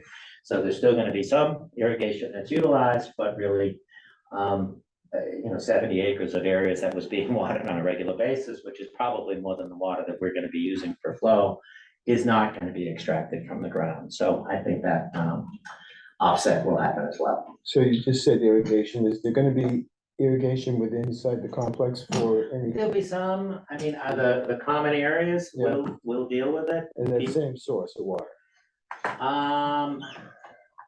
Probably not. I'll have So to see. surface wells maybe or something? Yeah, I'll have to see, because what we'll probably do is potentially put in a well to deal with the common Yeah, spaces. okay. if someone on these small lots decides that they want to put in a small irrigation, that probably won't be a problem. We'll probably put some regulations in there. Yeah. But for any of the large areas that we're gonna have a focus on, that will probably come from another source, not particularly if we're treating it, it gets expensive and so on. Sure, right. Where's the fire protection districts? That, I know that was a question in Ernie's as well. If you go to page 5, I spoke with the engineer, he didn't add it on this one, but it is, that isn't 5, I think no, or maybe you got a different listing than I do. Page 5. So this is that's the Water Resource Protection District here, this dotted line that's coming up. And it has it on the other one, so this is up towards the front, so this is along Cross Street here. It's behind existing buildings now. Yeah. It's just right along the edge of the border. Yeah, so he's gonna add it onto the other plan so that it's more visible, because I think Ernie had asked the question. So it is embedded in the plan, it just wasn't in It needs to be the on the big plan. visible, yeah, and he will add it. So what, Can you go back to the plan? I'm not gonna hold you to this, but can you just ballpark? Yeah. Basically with your finger? go back to page 1. Yeah. Page 2, yeah. Yes. This is the Water Resource Protection District. It's, So the zone that we're talking, it's along in here. Oh, he clips the bottom? Yeah. yeah, Yeah, you saw those lots were right here. So Gotcha. he will add it to the plan. The way that I talked about it with him, there was, I really kind of, there's been a few comments earlier, some comments that I went through with him. We got some tentative comments from conservation. What I was gonna try not to do is to make these, keep submitting plans with all these Oh, other no, changes. no, I understand. I'm not suggesting, I'm just kind of answering the Yeah. question that what I figured I would do. I'm gonna be having him making adjustments to the plans and adding them as we talk about them, so that we don't forget about them. But I wasn't gonna make a submission until after we get peer review, and if there's any changes with that, so that we'll come in once with, if there's any modifications that are done there, or based on conversations we have. We've got one revised plan set that we can show all these different things, and we can run through them at that point. Submitting a plan every week just confuses the hell out of everybody. And we kill enough trees, yeah. yeah. Just comparing our Water Resource Protection District to this, the major problem is impervious surfaces, and he doesn't have any really it's all open along the border. Sure. It's simple, it's pretty straightforward. And I think there was a question about the floodplain, I think that you asked, and it was in conservation as well. He didn't specifically show it, that's why I'm thinking of it, because we had a long conversation about it this morning. I was worried about the water table. He's like, why didn't I show it? The reason he didn't show it is that the floodplain, it's at like elevation, 2085. And generally our wetland elevations back here are 209. So the floodplain, and he's gonna pull it out and add it on, but it's already within the resource area, so that's why he didn't show it. But that will be added on the plan as well, just for everybody's comfort, they can see it and understand it. But that's why it wasn't visible there, so. But that's the general information for the water, and if there's any more detailed questions, like I said, Don can answer, or I can try. I'm good for now. Okay, but again, it's a very specific process through DEP. No relief, really no local involvement. They will, once the wells are drilled, they oversee the testing and the extended pump test timeframe to make sure that it's adequate. And they'll review and approve Don's designs for any treatment that's necessary, and the distribution to make sure that the math all works to pump it, keep it clean, et cetera. Just one other question, water softeners. I don't know if you need them here, but if you do need them here, there's a lot of homes wanting water softeners. That's going to produce a lot of. Generally, the water softener. softener can be for iron and things that are in it. We You'll- have it in the you're gonna take care water, of it. that'll be treated up Okay. front. So on the That's all I'm- individual basis, Yeah. it shouldn't be an issue. Okay. Yeah, so that shouldn't be an issue if we have it. Because you end up with a lot of salt to get rid of. And a You'll lot be- of gray water, yeah. There'll be a lot of it. I'm sure there'll be a lot of stuff. And experience about. So there will be treatment. It will vary. It'll be based upon what's in there. And that testing is done on a regular basis. If they start to see different things, they'll force the system to be modified to adapt it. So they're very, very stringent as it deals with it. So, I know there's obviously gonna be a lot of testing and all that kind of stuff to be done. Just out of curiosity, has there either been any preliminary testing done, or are you aware of any issues from testing that's been done by any of the, like, the abutters or the golf course itself? Yeah, the golf course, the Mike Sullivan, who I know he's done work for the town and he's done work for me. He's the one that spun his rig out there, kind of said, Mark, I think this is more than we can handle. Who's a wonderful guy and local guy. He's done testing back for butternut. And in the area, I think he's doing the wells over at Bruce's project. I know it's cottage there, the cottage, whatever it is. Yeah. So I think he's doing the wells over there. He's got a really, he's been drilling out here for 50 years. So he thinks we'll have iron and manganese, just like we have in most areas. He thinks that the quantity will be substantial. He wasn't concerned about the quantity of it. So he wasn't aware of anything that was a particular concern based upon the drilling that he's done. And I've found him to be pretty accurate on, he's drilled in a half a dozen locations for me, and he's like, yeah, I think this is what you're gonna find. I think this will be the flow, and he's pretty much been on target just based upon his experience. Are you aware, like, I know that the state has obviously been doing a ton of testing over the last X number of years in terms of PFAS. Do you know if they did any testing in this particular area? Not to the best of my knowledge. Okay. Yeah, not to the best of my knowledge. I don't know if any residents have tested your wells for PFAS. I tested ours, it's at about 20, it's about. Okay, so there's some, but it's below the standards. Yeah. So, we'll see. I don't have anything beyond that. That's fine. I just know, speaking from personal experience as someone who's in a PFAS area, I know that, like, there is publicly available information about if there's been state and, like, more mass testing, you can actually figure out, not that I'm suggesting anyone's fighting their neighbors, but you can figure out based on sort of a neighborhood basis. What it seems like. Right, but if there hasn't been anything here, then that's fine. Yeah, and so that's not to the best of my knowledge. That's fine. Yeah. The only thing is, this is a golf course, and doesn't qualify for that. Well, that's, yes. That's Yeah. other issues in addition to PFAS. Yeah.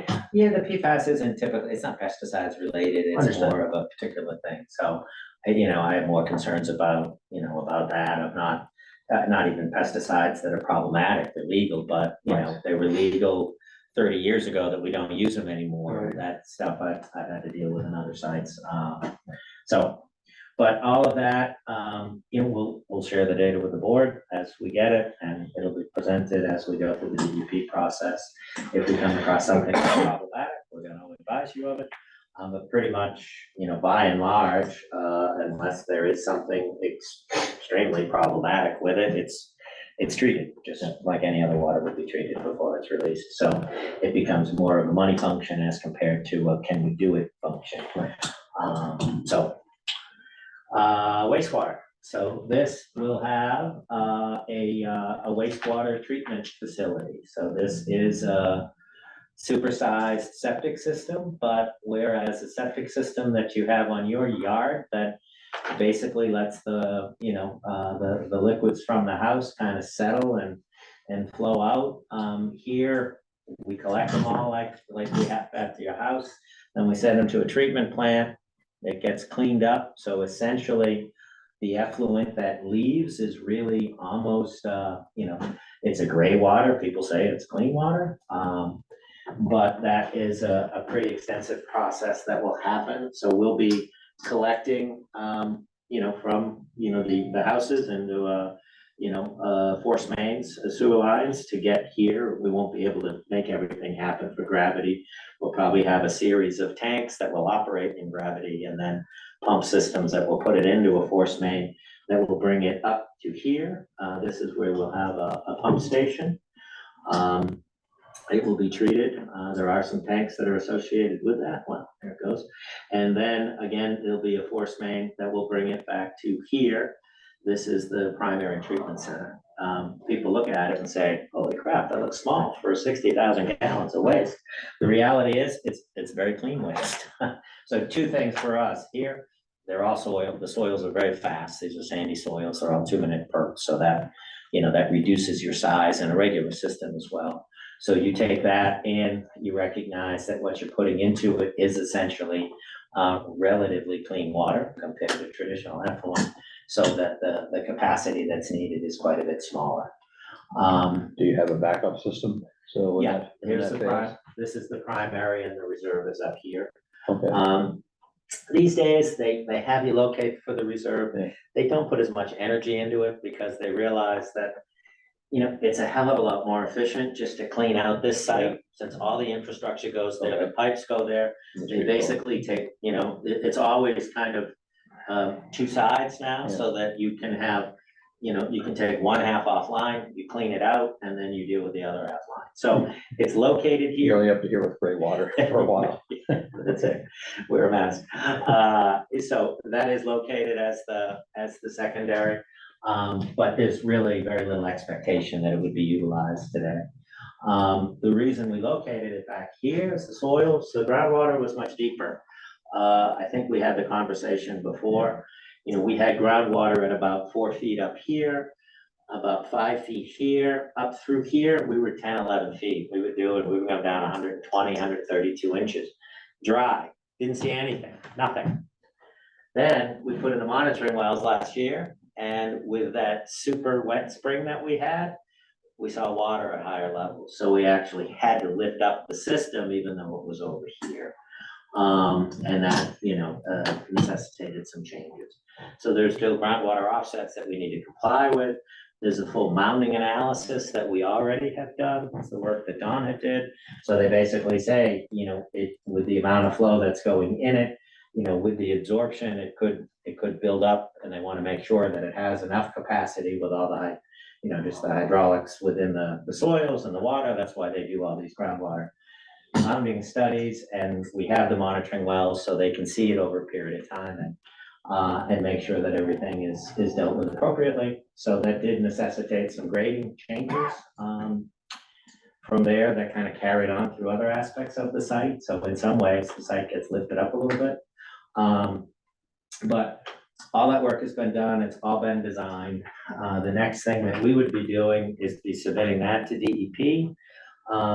Kind of waiting to do that until we get through this next, you know, the peer review in case there's any changes. We just don't want to start and stop. It's a relatively efficient process from here, you know, to get, you know, they evaluate the mounding stuff in, you know, about, I think 45 days, they give us our answers back.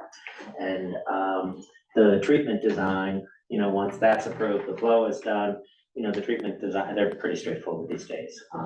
So that would happen as well, and that's only about a 60 to 90 day process to get that approved. Again, all through DEP.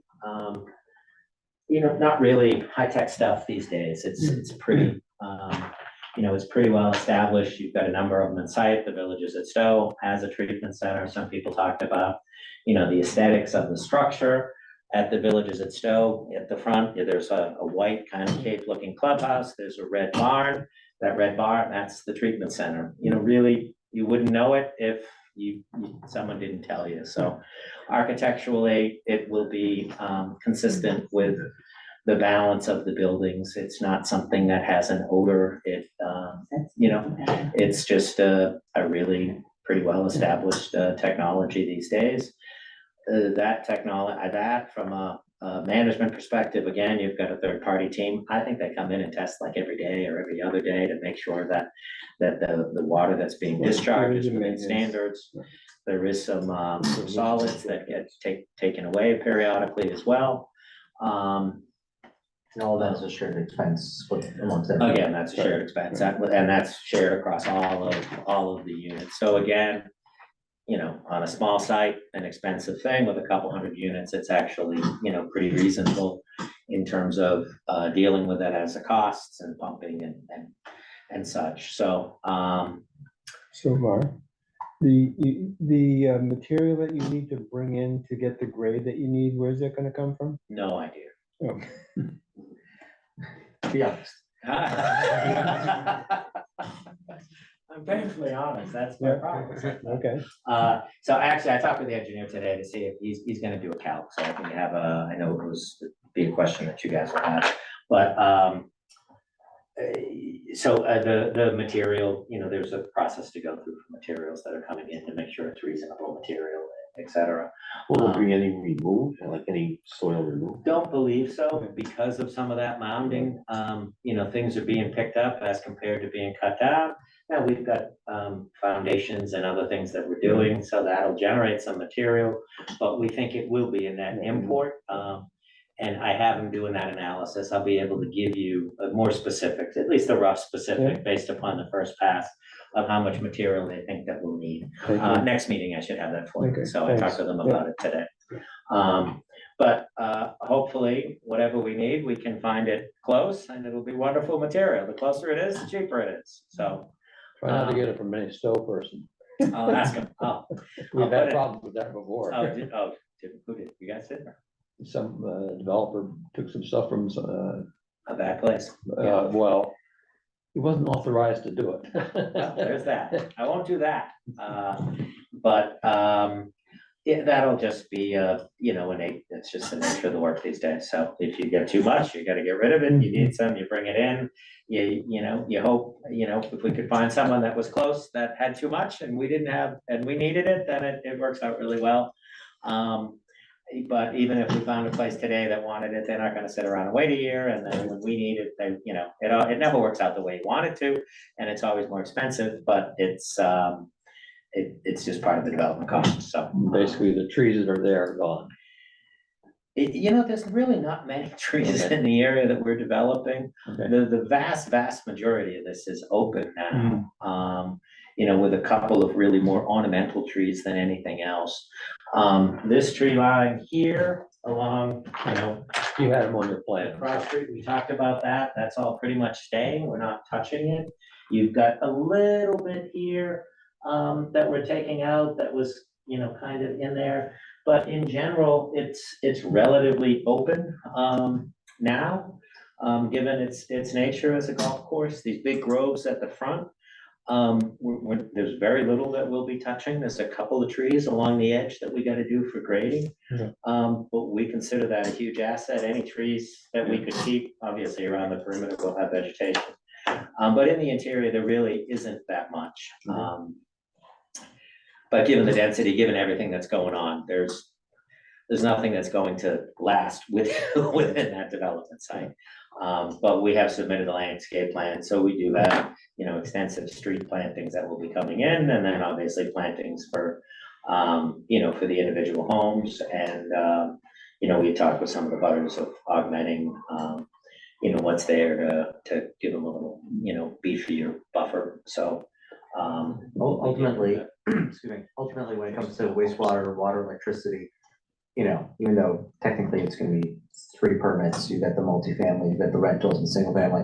But when it comes to these things, for the most part, it's all one permit. Yeah, again, the nature of the 3 permits just has to do with the affordability components. Right. But for all intents and purposes, this is one, it's, Right.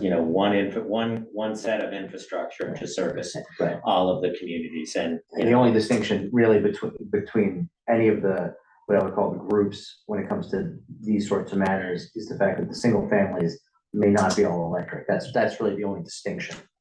Right, okay. So, the Yeah. wastewater system, it will have a generator as well, or? Yeah, that will be required, yeah, they'll make sure That's more that, than anybody. It's more they'll important. make sure water can flow in and Exactly. things can flow out, so. That's a big one. Not only gray water gets you. Yeah, so that'll be required for, that's required for that, so. Just as an interest, the pumps at each of the dwellings, is that gonna be part of the system, maintained by the system, or the homeowners? When you responsible say for the that? pumps. You have macerating pumps. Well, I don't think we're gonna have individual like E1 pumps at the house. Okay. We'll probably have the initial feeling, and they're doing some costs, that's one option. The other option is that, we have them going by gravity To to a certain a tank. tank here. Okay. And then at one pump system will send it Okay. out. And then the same thing, we could have, we might have 3 of them here Oh. based upon. Yeah. Because your drawings had an individual unit. Yeah. For each So, house. but since that they're all going in the, the distribution of the expense is generally based on the flow. I mean, the water and the, it loosely correlates if you look at, the amount of water and sewer they're gonna use based upon flow and the amount of roadway that they're using, it generally approximated. So I think the single families would have roughly 70%, 70 or 75. The cottages I thought would be around 20, and then the multifamilies around 5. And, that's generally consistent with the bedroom. So, there'll be some percentages in there, but that's the general. I think 70, 20, and 5 is the general numbers for. You're not gonna meter the homes, are you, for water? We may, to check it, whether we do it on an individual basis. That would give you a basis for charging each That's for part of storage some of of the, water. that's some of the stuff that I've been talking about, with management people. I'm doing individual meters, for that system in Lancaster within the homes to build them that way was just easier than what the town would make you do.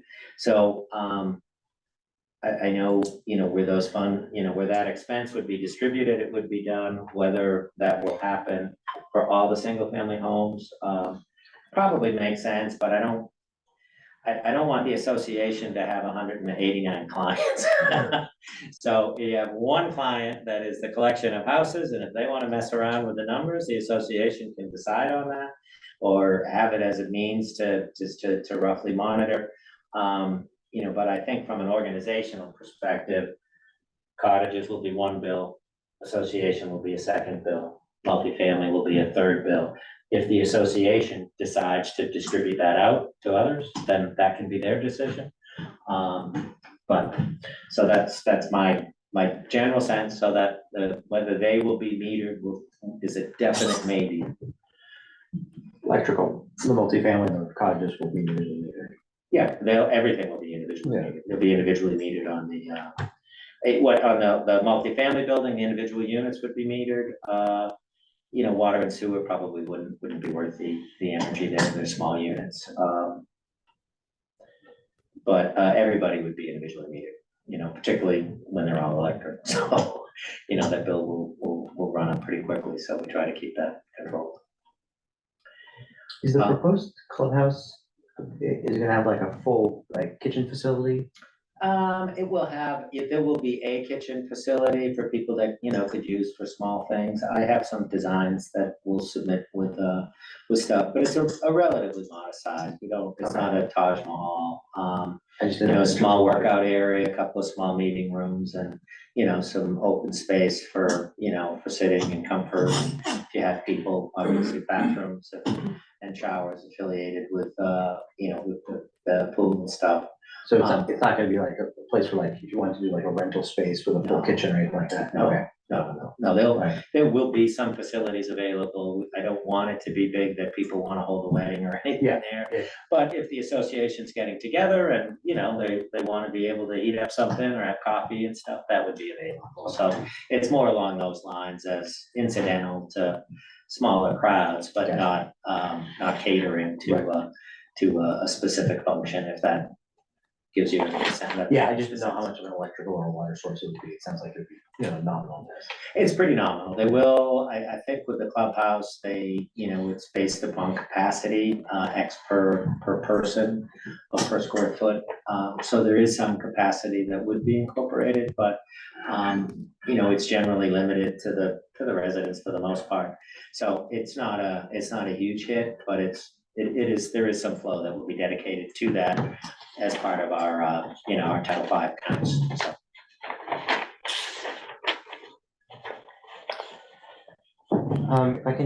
I think this might be a good time to just pause any sort of comments or questions from the board. We'll turn it over to staff. Do you have any questions or comments that have otherwise not been addressed?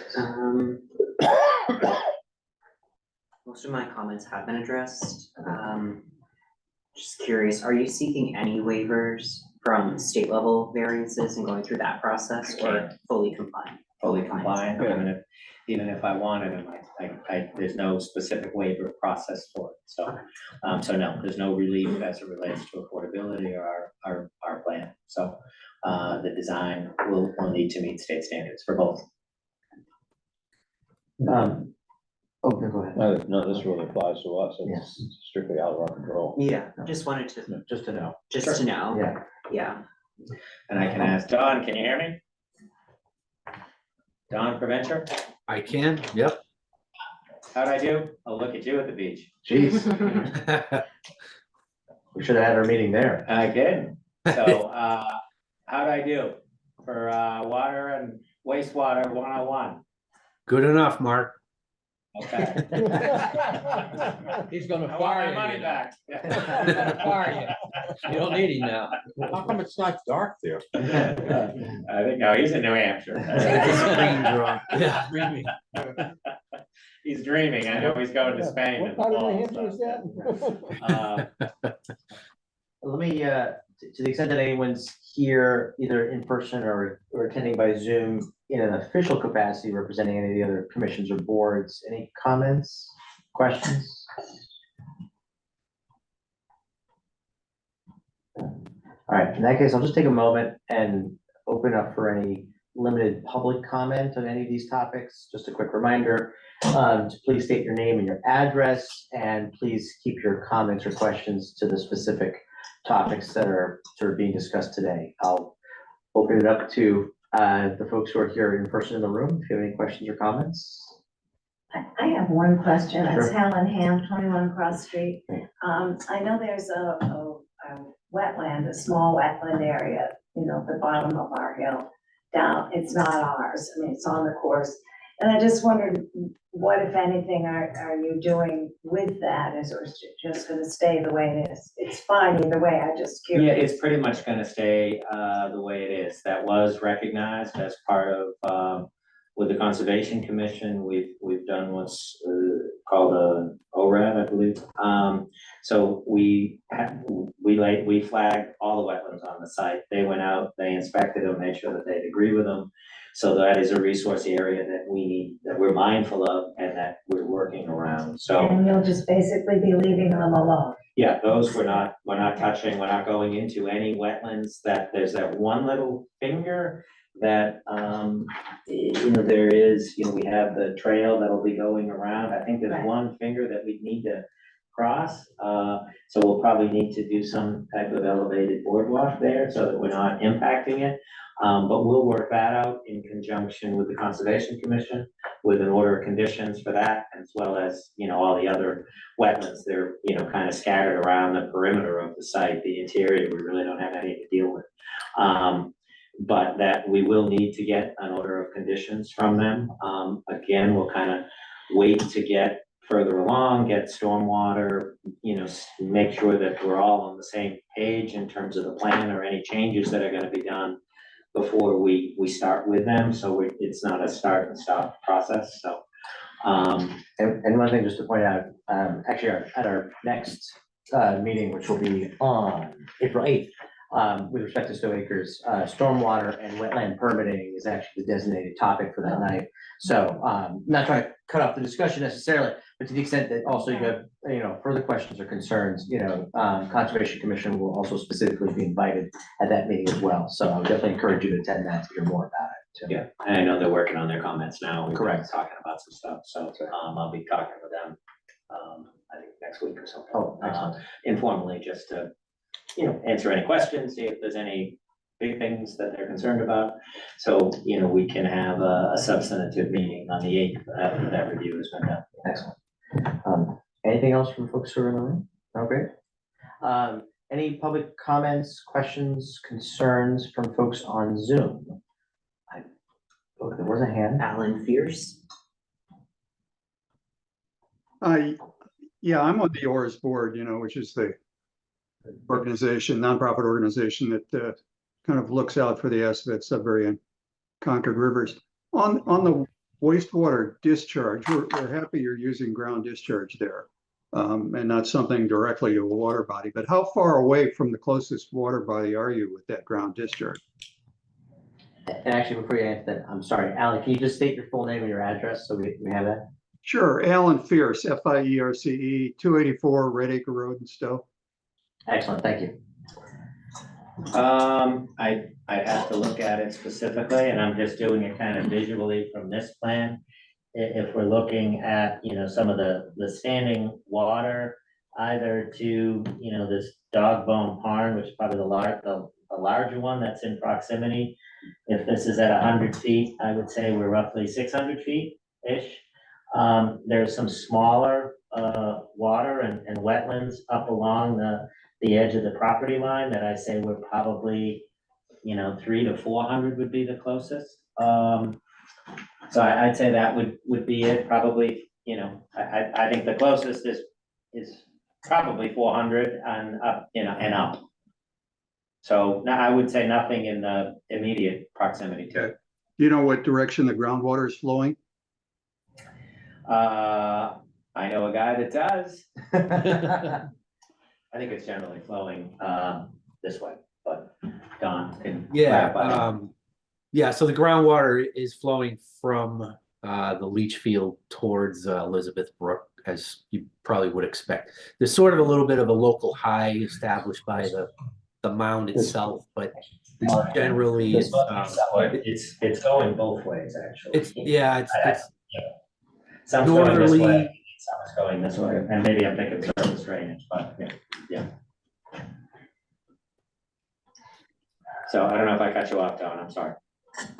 No, I was just saying it's generally in northerly direction towards Elizabeth Brook.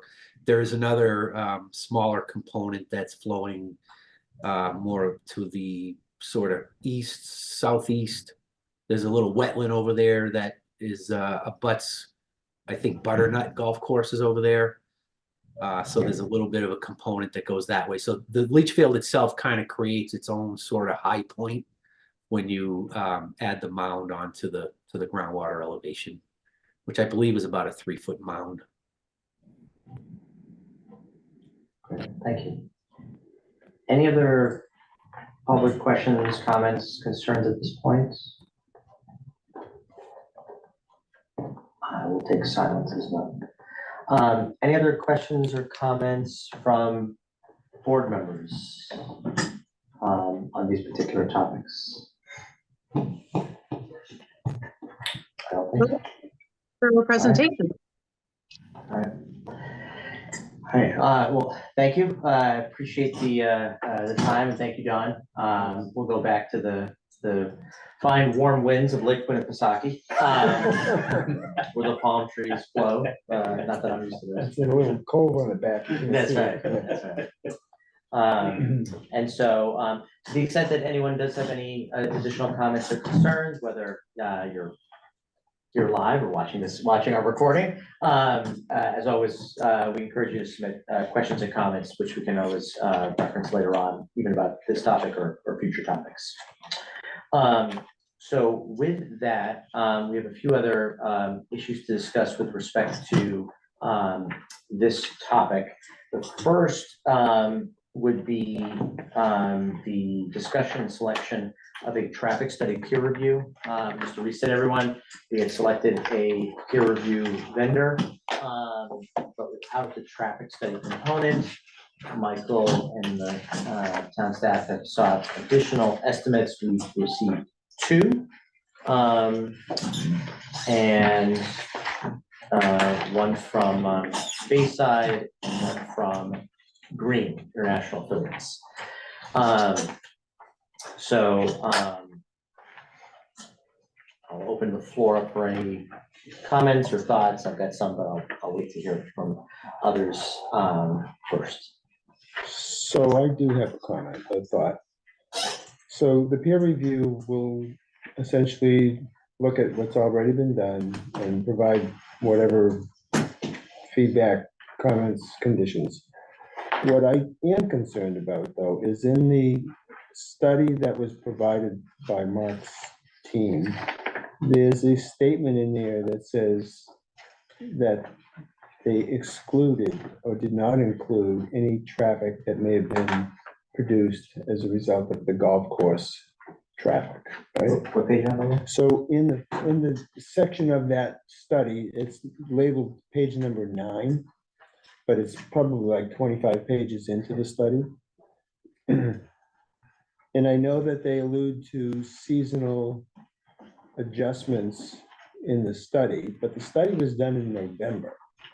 And there was 3 days that they did the study. So I don't know personally if that's indicative of the typical traffic pattern in that area on any given day. If they can actually somehow with some massaging can make that look like typical day with whatever, synthesizing they can do to say, oh yeah, November 22nd is just like, July 4th or whatever, right? So I don't know about that. But I'm particularly concerned about the statement here that says the traffic study did not include any of the traffic that would be generated by the golf course itself. And that would make me ask about the bid and what that peer review might either render or not render, because if it's just going to look at what they already did and give us some feedback, that may not be money well spent per se. And my understanding, Michael, correct me if I'm wrong, is that is essentially what, they're not gonna conduct their own study, they're just simply gonna comment on the So study. they allude to some of these proposals say they will do some studies, come on site and do some of that work, but I don't know to what extent that really means. Yeah, from what I gathered, they're gonna go to the site just to see how it's functioning, Right. but they're not gonna be sitting there with a traffic Right. counter So or they- setting up right. their So I think there's a piece missing here from a comprehensive study that says there is traffic that's generated at that golf course and it's not comprehended here. And that's a significant impact, I believe, to the road condition then. So part of the peer review process would be to look at the methodology that the company used. So if the traffic engineers do find that to be a concern, they would note that in their comment letter. If they don't see that as a concern, that would be their recommendation. Well, and I'm reading it, it says, it should be noted that the traffic volume does not include trips associated with the Stow Acres Country Club, which was not in operation at the time and traffic counts were performed in December. It says trips associated with the Stow Acres Country Club were estimated using data available from ITE and are included in the future condition, no build and build traffic volumes as discussion. Right. So they're saying, look, when they look at the future and they're saying all this traffic that we're generating, they incorporated traffic based upon, on the golf course into that mix. All due respect, best guess, right? Because they really don't know. That's just some hypothesis that they basically came up with, right? Well, So, but if you yeah. put it out there on a day, on a day that it's raining, you're not gonna get golf. If you put Understood. it when they've got a tournament, you're not gonna have it. So, they specifically develop, the ITE specifically develops these numbers to try to take that guessing out or what the seasonality can happen with those types of flows. So it may not be in there in the existing, but I think it's the projected that everybody's concerned about that will have golf, that will have us, and that is incorporated into the data. So I just wanted to make sure that, there wasn't a feeling that the golf traffic wasn't taken into consideration with the plan, because it was. I think the data is there for your consultant may look at it and agree with it or disagree with it, but it is built into the data. So I don't think that additional data is necessary. If they come back with a compelling reason and we gotta talk about it, we can. But it's not that it isn't addressed, it's addressed in the future build. So I just wanted to make sure. I that- agree. Okay. That's no issue there. It's just my own personal concern about how that was deduced, that's all. Yeah. And I think that goes, we can definitely flag that for whoever gets selected as peer review, going, hey, one of our concerns is this. Right. Tell us why this is okay, or tell us why you would be concerned about it as well. Right. Yeah, or Because you're right, without- because, yeah. because, I have no idea if this is considered a industry appropriate means or not, I just, from an, I'm just. But your consultant will, I agree, your consultant will be able to advise, but I just, the way that you said it, and I may have misunderstood it, I thought you were saying that they didn't take into consideration the golf at all, and I didn't, I'm like, I don't think that was the case, so. I know that they took it into consideration in all the future build, which is, you know, they look at the historic, all the crash data and everything, takes all that into consideration. Whether or not they were in their specific timeframes, I don't think it matters as much, as long as it's built in, you know, for the future, because that's when you're looking at all that happening at once, which to me is the critical time. But I do think your consultant, whoever is picked, will be able to sit through that and give you, I think, a reasonable viewpoint on it. I may or may not agree with it, but you guys will decide what it is.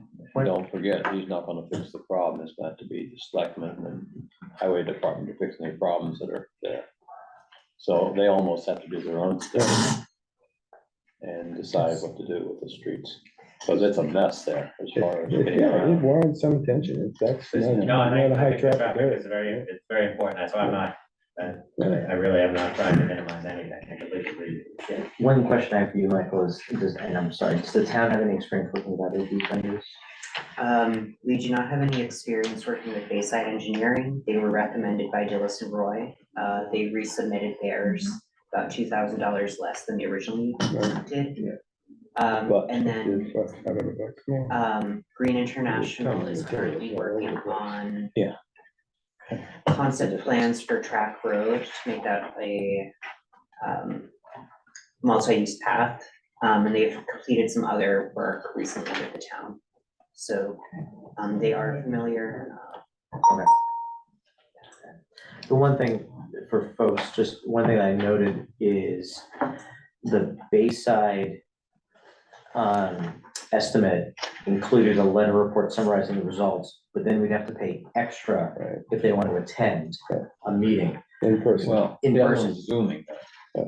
Well, true, but at the same time, Green is offering to provide us a summary and a bill of And- attend, even if it's by virtual, that's part of the cost. Right. So I Yeah, sort of, there's a lot of time and material cost plus in the Bay State proposal. yeah, you know, and It's gonna be so, more than 5,500. Right. you know, and so that's why I sort of appreciate, you know, one thing I liked is I did like the fact that attending one hearing, if we wanted them to attend, was sort of part of the cost Right. on the Green, so I flagged that for people's consideration.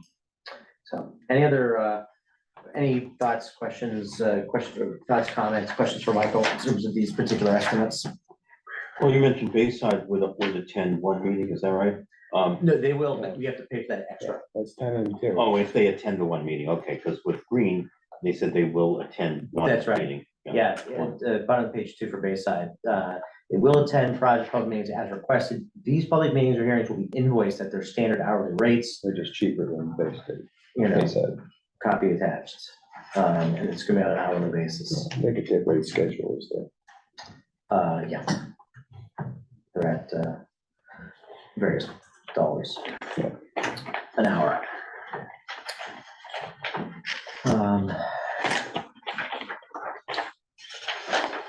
Any other thoughts, comments, recommendations? Make a recommendation that we go with the Green International affiliates. I'll second that. All right, we have a motion, I think technically. I did make a motion. Yeah, I know, so we said request, so, a motion with a second, any discussion? Yeah, I think, you know, they're familiar with the project because they've done other projects here and there's that issue about attending meetings that, yeah, we would have with Bayside. Yeah, I would agree with that. Anything else? Ruth, do you have any questions or comments? No, okay, all right, we have a motion with a second, all in favor of retaining Green International Affiliates as our traffic study peer review, vendor, say aye. Aye. Ruth, yeah, Ruth, that's passes unanimous, so we will engage with the international affiliates. Otherwise, the next Stow Acres Comprehensive Permit meeting will take place on April 8th. At that time, it will be concerning specifically stormwater and wetland permitting. We have invited the Conservation Commission to join us, and hopefully we'll get some of their thoughts beforehand, but at the very least, they will be presenting them at that time as well. And obviously, there'll be time for presentation by the applicant on those particular issues, comments and questions from the board, and comments and questions from the public. Again, if you want to submit things in advance, we encourage you to do so. Otherwise, at this time, I will take a motion. Not just one question. Oh, yes. Any feedback from Dallas Roy on stormwater drain, the site evaluation and how their schedule is coming? They were unable to provide that review for this meeting, but they'll have it for the next one. And we'll try to get it as soon as possible. Okay, yeah, Over to do you. you have an idea of what the time frame is? They at didn't this point? provide one. Okay. There's a lot of drains there that Oh, no, I didn't expect that they would have it for this one. Just ideally, if we can get it a couple weeks before and my guys can go through it, and that way, it can be it'll be a more productive meeting. That's right. I'm just curious if they've given you any feedback on timing. I had no expectation that it was gonna be available tonight, so. That's right. I made arrangements to have my engineer, for that evening. You can be, by Zoom or here. Great. Zoom is fine. And, Stansky is doing work, so, we can have, if need be, we can have their web guy on as well. We'll see how the conversations go and what the memo is, but That's right. they can be available, they'll be available as needed. and please cover before, the drainage before and then drainage after the project is finished. Pre-existing, when they discuss the stormwater, pre-existing Yeah. as well as post. Okay, yeah, we'll have. I'd like to go see how through it's it. been changed. Okay, yeah, so we can have, Paul has been doing, Paul Kirchner, and you guys, he's done most of the design work, so I can have him do an overview. And again, it will depend on the nature of the peer review. If they've gone into it in detail, then whether or not we need to rehash it again, but that's where, if we get it in advance, I can talk with Michael and see what you want us to cover versus what may have been covered in the report, just to make it as an efficient meeting as possible, but we'll be prepared to do that. And actually, I'm glad you said that. One of the things I wanted to just ask members of the board, are there any other issues or questions in advance of our next meeting that we would want to address that haven't been done already? If you can't think of anything, we can email Michael and we can get contact with you. Just wanted to flag that, if there's anything else. No, okay. The only other thing we're gonna say, I'll get to it in just 1 second, sorry.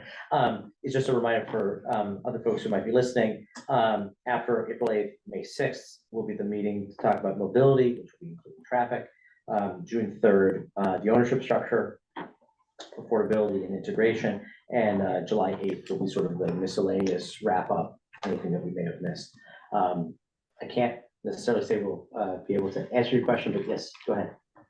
This is Helen Ham, 21 Cross Street. I just want to thank the board for thinking about and being aware of the fact that the traffic report the data was taken in November, because living on Cross Street as we do, it's a beautiful place, but the traffic is just hugely different, not a little different, hugely different during golf season.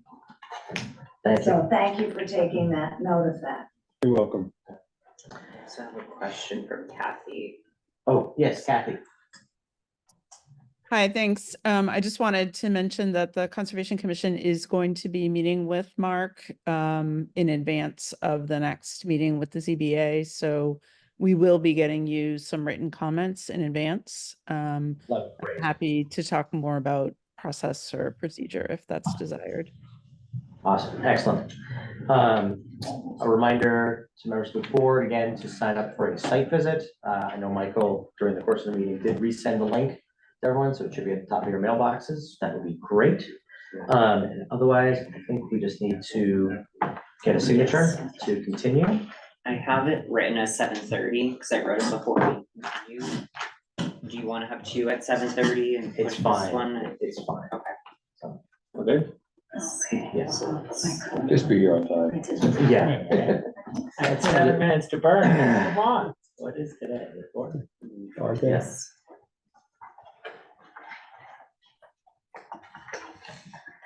Of course, we all have perspective, you know, looking at all the information. Would either of you like to be associate members of the ZBA? I'm in. That doesn't work. The pay is great. Does it pay? So here's the consideration. So it would be Andy. who's Oh, first, that's right. But I have to make a motion. I know. So, All right, I'll take a motion. To adjourn? No, no, to continue the hearing until, Oh, continuing until May the eighth, April the eighth at 7:30. yeah, we're gonna double look.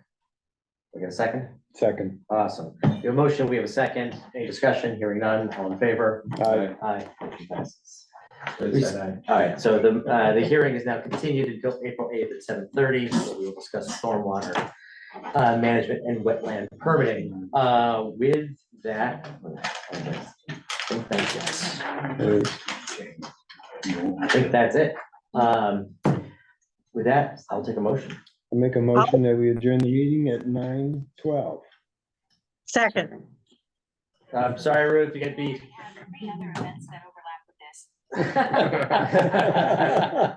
We have a motion, we have a second. Any discussion? Hearing none, all in favor? Aye.